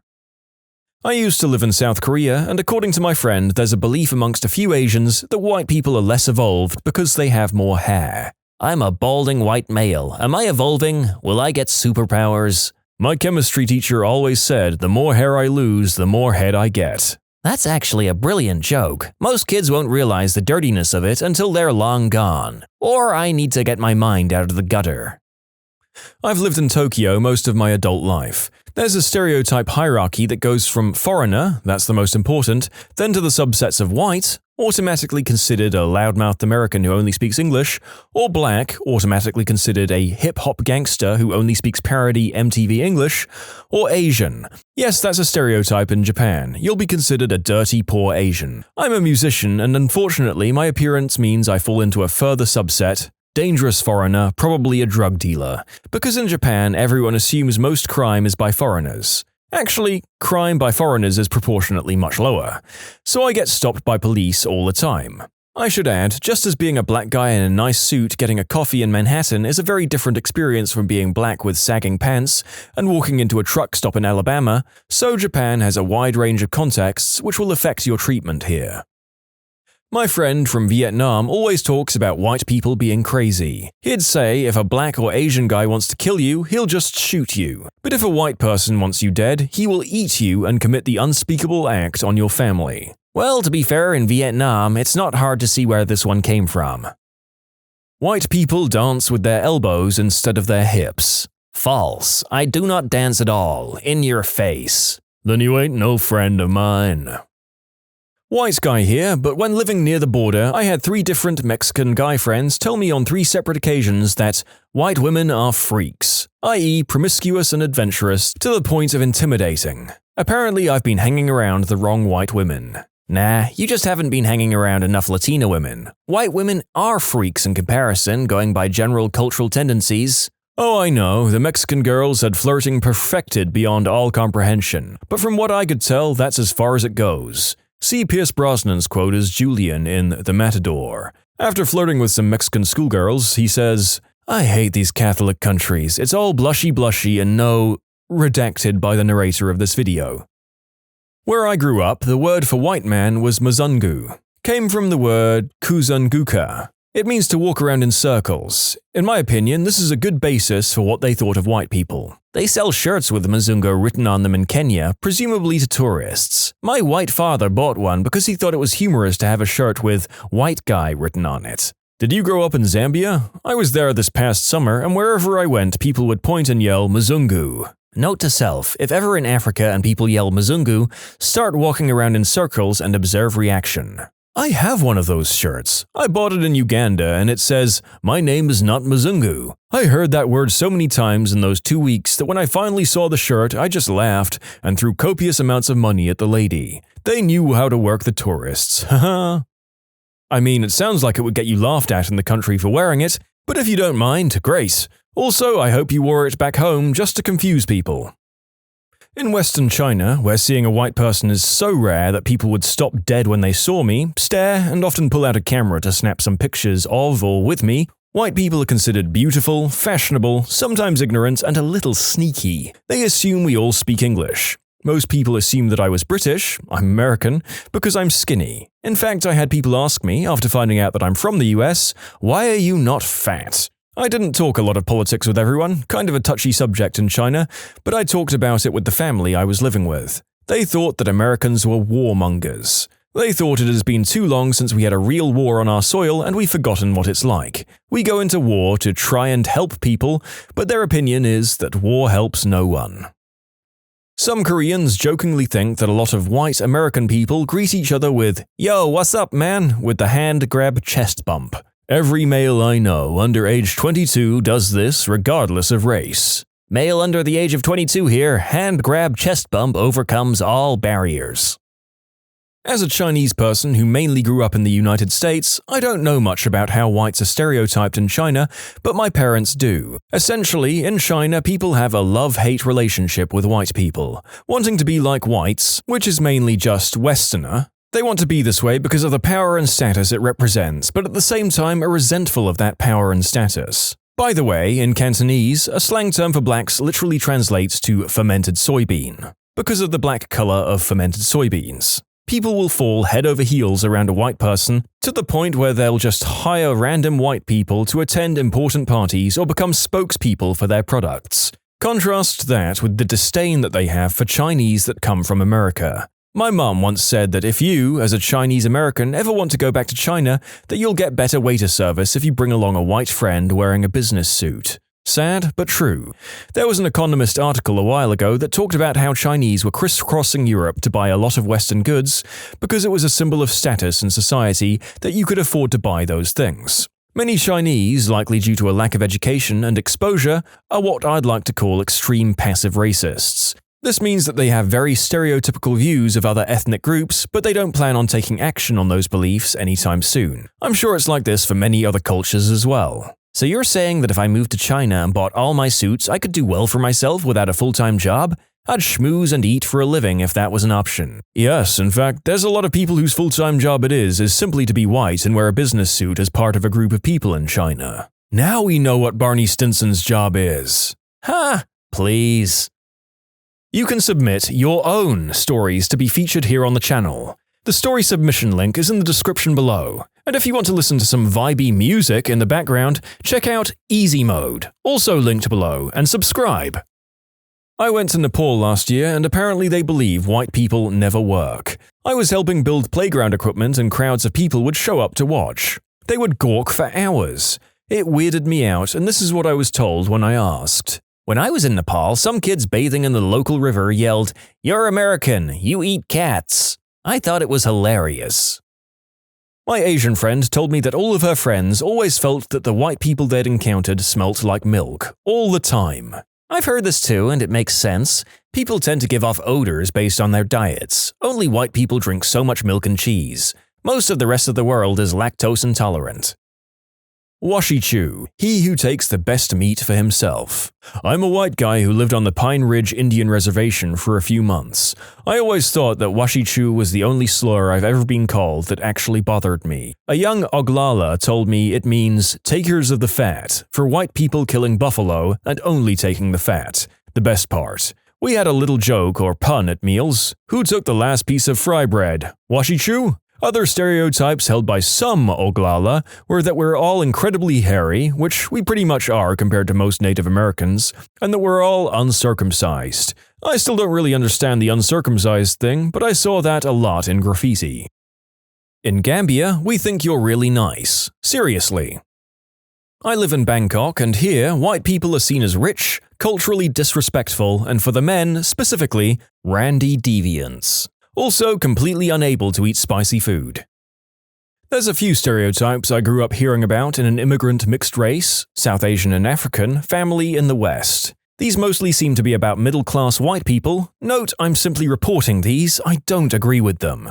I'm writing them as if my grandparents are saying them. For example, white people don't love their kids as much because they kick them out when they're 18 and don't support them after that. Also, white people are not as educationally driven when it comes to their children. For example, they won't work long hours in a multitude of jobs and save pennies to send them to the best schools and hire extra tutors and focus on their kids winning maths championships and stuff. The exception to this is Jewish people who are very admirable. White kids, in turn, put their parents in nursing homes as soon as they're able, which is unacceptable. White people are all into artsy-fartsy things like liberal arts and art school and painting that don't get you anywhere. They don't realize that the only worthwhile paths are medicine, law, engineering, pharmacy, sciences, accountancy, and business. White people eat really bland food, like they eat things like chicken, cooked only in salt and pepper, and carrots in strange creamy sauces. White people like to go to India, Africa, etc. to discover themselves, which is hilarious because then they start wearing saris and things and thinking that if you use curry powder, you've made a curry, and attributing erroneous spiritual wisdom to ethnic people. White people are not as clean. For example, white people will put on clean clothes on an unbathed body in the morning, and they only use toilet paper in the bathroom. As in, they only use toilet paper and not water to clean their butts. Also, they wear shoes in the house and own a lot of cats which walk on their kitchen benches. White people are more random about doing the deed, specifically white women. If you take them to a fancy restaurant and give them a rose and chat about poetry, they will sleep with you. Disturbingly, this is according to my grandfather. That's apparently all it takes. Some white people smoke green herb with their kids. White people drink a lot, especially white women who often inexplicably consume wine alone. White people are obsessed with wine. Oh, and one more. White people are too gentle with their kids and don't discipline them properly. See also Russell Peters. Wow, some of these, I won't say white people, but they're accurate to Western culture. Wine, for instance. The first one is funny because in the States at least, the best thing you can do for your kid is make sure they're independent. Americans thrive on the idea of independence. Funny that, to other people, that means you love them less. Out here, we'd find someone weird for living too long with their parents, psychologically weak and codependent. Well, that last one was a real bundle of opinions. Gotta say, this whole thread has been really educational. And no, I won't be doing the accents for some of these cultures, for hopefully very obvious reasons. The stereotype of whites amongst South Asians is that white people can't manage their finances properly, and that they are, in a selfish sense, self-concerned rather than being considerate about others. In that parents kick out kids at 18, and kids throw their parents into old homes, all because they're self-concerned and only care about their own lives. Also that they can't plan for the future, part of why they're poor with finances. Also, white people, particularly Americans, are scared of everything. Seatbelts, pollution, terror attacks, etc. And by that I mean to an unhealthy level of scared of stuff in their minds. That's generally the stereotype anyway. I've later updated this to address people rightfully bringing up my calling Asians inconsiderate. Keep in mind, the thing of most importance to South Asians is family, and it's family and social circles that they feel deserve the most attention. Given the highly populated natures of these countries and the laissez-faire styled capitalism society, one quickly realizes that being considerate to everybody is shooting yourself in the foot, unless everybody else is also considerate, which is rare. Thus, this consideration is limited to your family and friends. It's not as extreme in South Asia, in that they're willing to help a random stranger if it isn't detrimental to them, but the further extreme in an even more populous country such as China can be seen with the toddler and van accident. So I'm just giving that perspective where they're perplexed by why white people don't have any consideration of the ones they love, family. And you dolts, I don't mean that whites are literally afraid of seatbelts, rather the wearing of seatbelts from fear. I'm also South Asian, and I think that most of the stereotypes I've heard come from the fact that South Asians, and most Asians for that matter, are very collectivist, while America is becoming more and more individualistic. Therefore, people assume Americans don't care for anyone but themselves and have no respect for family. As someone mentioned, putting your parents in an old folks' home rather than caring for them personally. And have no culture as a byproduct of not having any traditions or community. Interestingly enough, I know many people in my parents' generation who emigrated to the US, who abhor the idea of their children, in my generation, taking care of them in their old age. They like the idea of being independent and have no desire to do the work that generally goes along with staying with your kids, like looking after your grandchildren all day. As a Caucasian who lived in China and other parts of Asia for some years, I'm generalizing a couple of stereotypes I came across. Not everybody has them, of course. White people are all from the US. I'm not, by the way, and can all speak English. White people all have money. White people have more beautiful skin and eyes. White people who marry a local and have a kid will have a very smart child, because it's mixed. White people cannot understand Chinese, so it's fine to talk about them openly even when they're 1 meter away, never mind if they understand every word. Many white people have a more open attitude towards relationships. White people can be more rude, but that's mostly okay because they don't know better. As a pink, I mean white, in China, I've pretty much never encountered hatred or open attacks. The racism, for better or worse, slightly favors white, which I suppose has to do with the average income of foreigners there. Chinese have a lot of whitening products advertised, which I suppose may have to do with certain lower status jobs like field workers having more exposure to sun. Hence, they're darker. However, my views are filtered from the racism I as a white encountered. In other words, there may be a lot of stereotypes I've never heard of because nobody told me, or because of the language barrier. I speak a bit, but wouldn't understand everything. All in all, Chinese were incredibly open and friendly, including being openly outspoken about race. Note that the stereotypes some Westerners I talked to had about Chinese were much more brutal than this. They're like ants, uncreative, can't be trusted, etc. were some of the bad racist highlights I encountered. Also note that the stereotypes of Chinese in relation to blacks are worse too. Talking about race, I've asked a couple of Chinese, what would your parents say if you dated a black guy? And the answer was often that the parents would be strictly against this. As a final note, let's repeat. Above stereotypes are not held by all Chinese. Maybe not even the majority. Maybe they're only a minority. They're just some vocal patterns that I ran into. In my family, I was always told by my parents that white people were lazy, never put value on education, and had no culture of their own. It's obviously not my own opinion. Chinese here. My parents think that white people are all divorced. I'm surprised this hasn't already come up. When I lived in the Bay Area in San Francisco for about half a year, any of my friends that were Chinese or Korean thought that all white people never took their shoes off. I was constantly reminded to take my shoes off when entering their houses because they thought we all just walk around the house dragging dirt everywhere. Chinese in China view white people with fascination and curiosity, like they're aliens from the planet Caucasoid. They generally don't have strong negative opinions of white people. However, Chinese expatriates living in the Western world think most white people are extremely selfish and completely tactless. Many are also seen as outwardly polite but inwardly racist to some degree. Some, not all white people, are seen as excessively aggressive and have very incurable alpha male syndrome. They seem to be poor problem solvers, only able to plan 1 or 2 steps ahead. They don't like to think unless they have to. They can be very attractive but age very quickly and seem to gain weight easily, especially the women. They're thin-skinned. and in negotiations, dealing with them bluntly and directly is the preferred approach over diplomatic and passive-aggressive methods. Also, never let white people borrow anything for very long, because after a while, they'll consider it theirs and won't return it.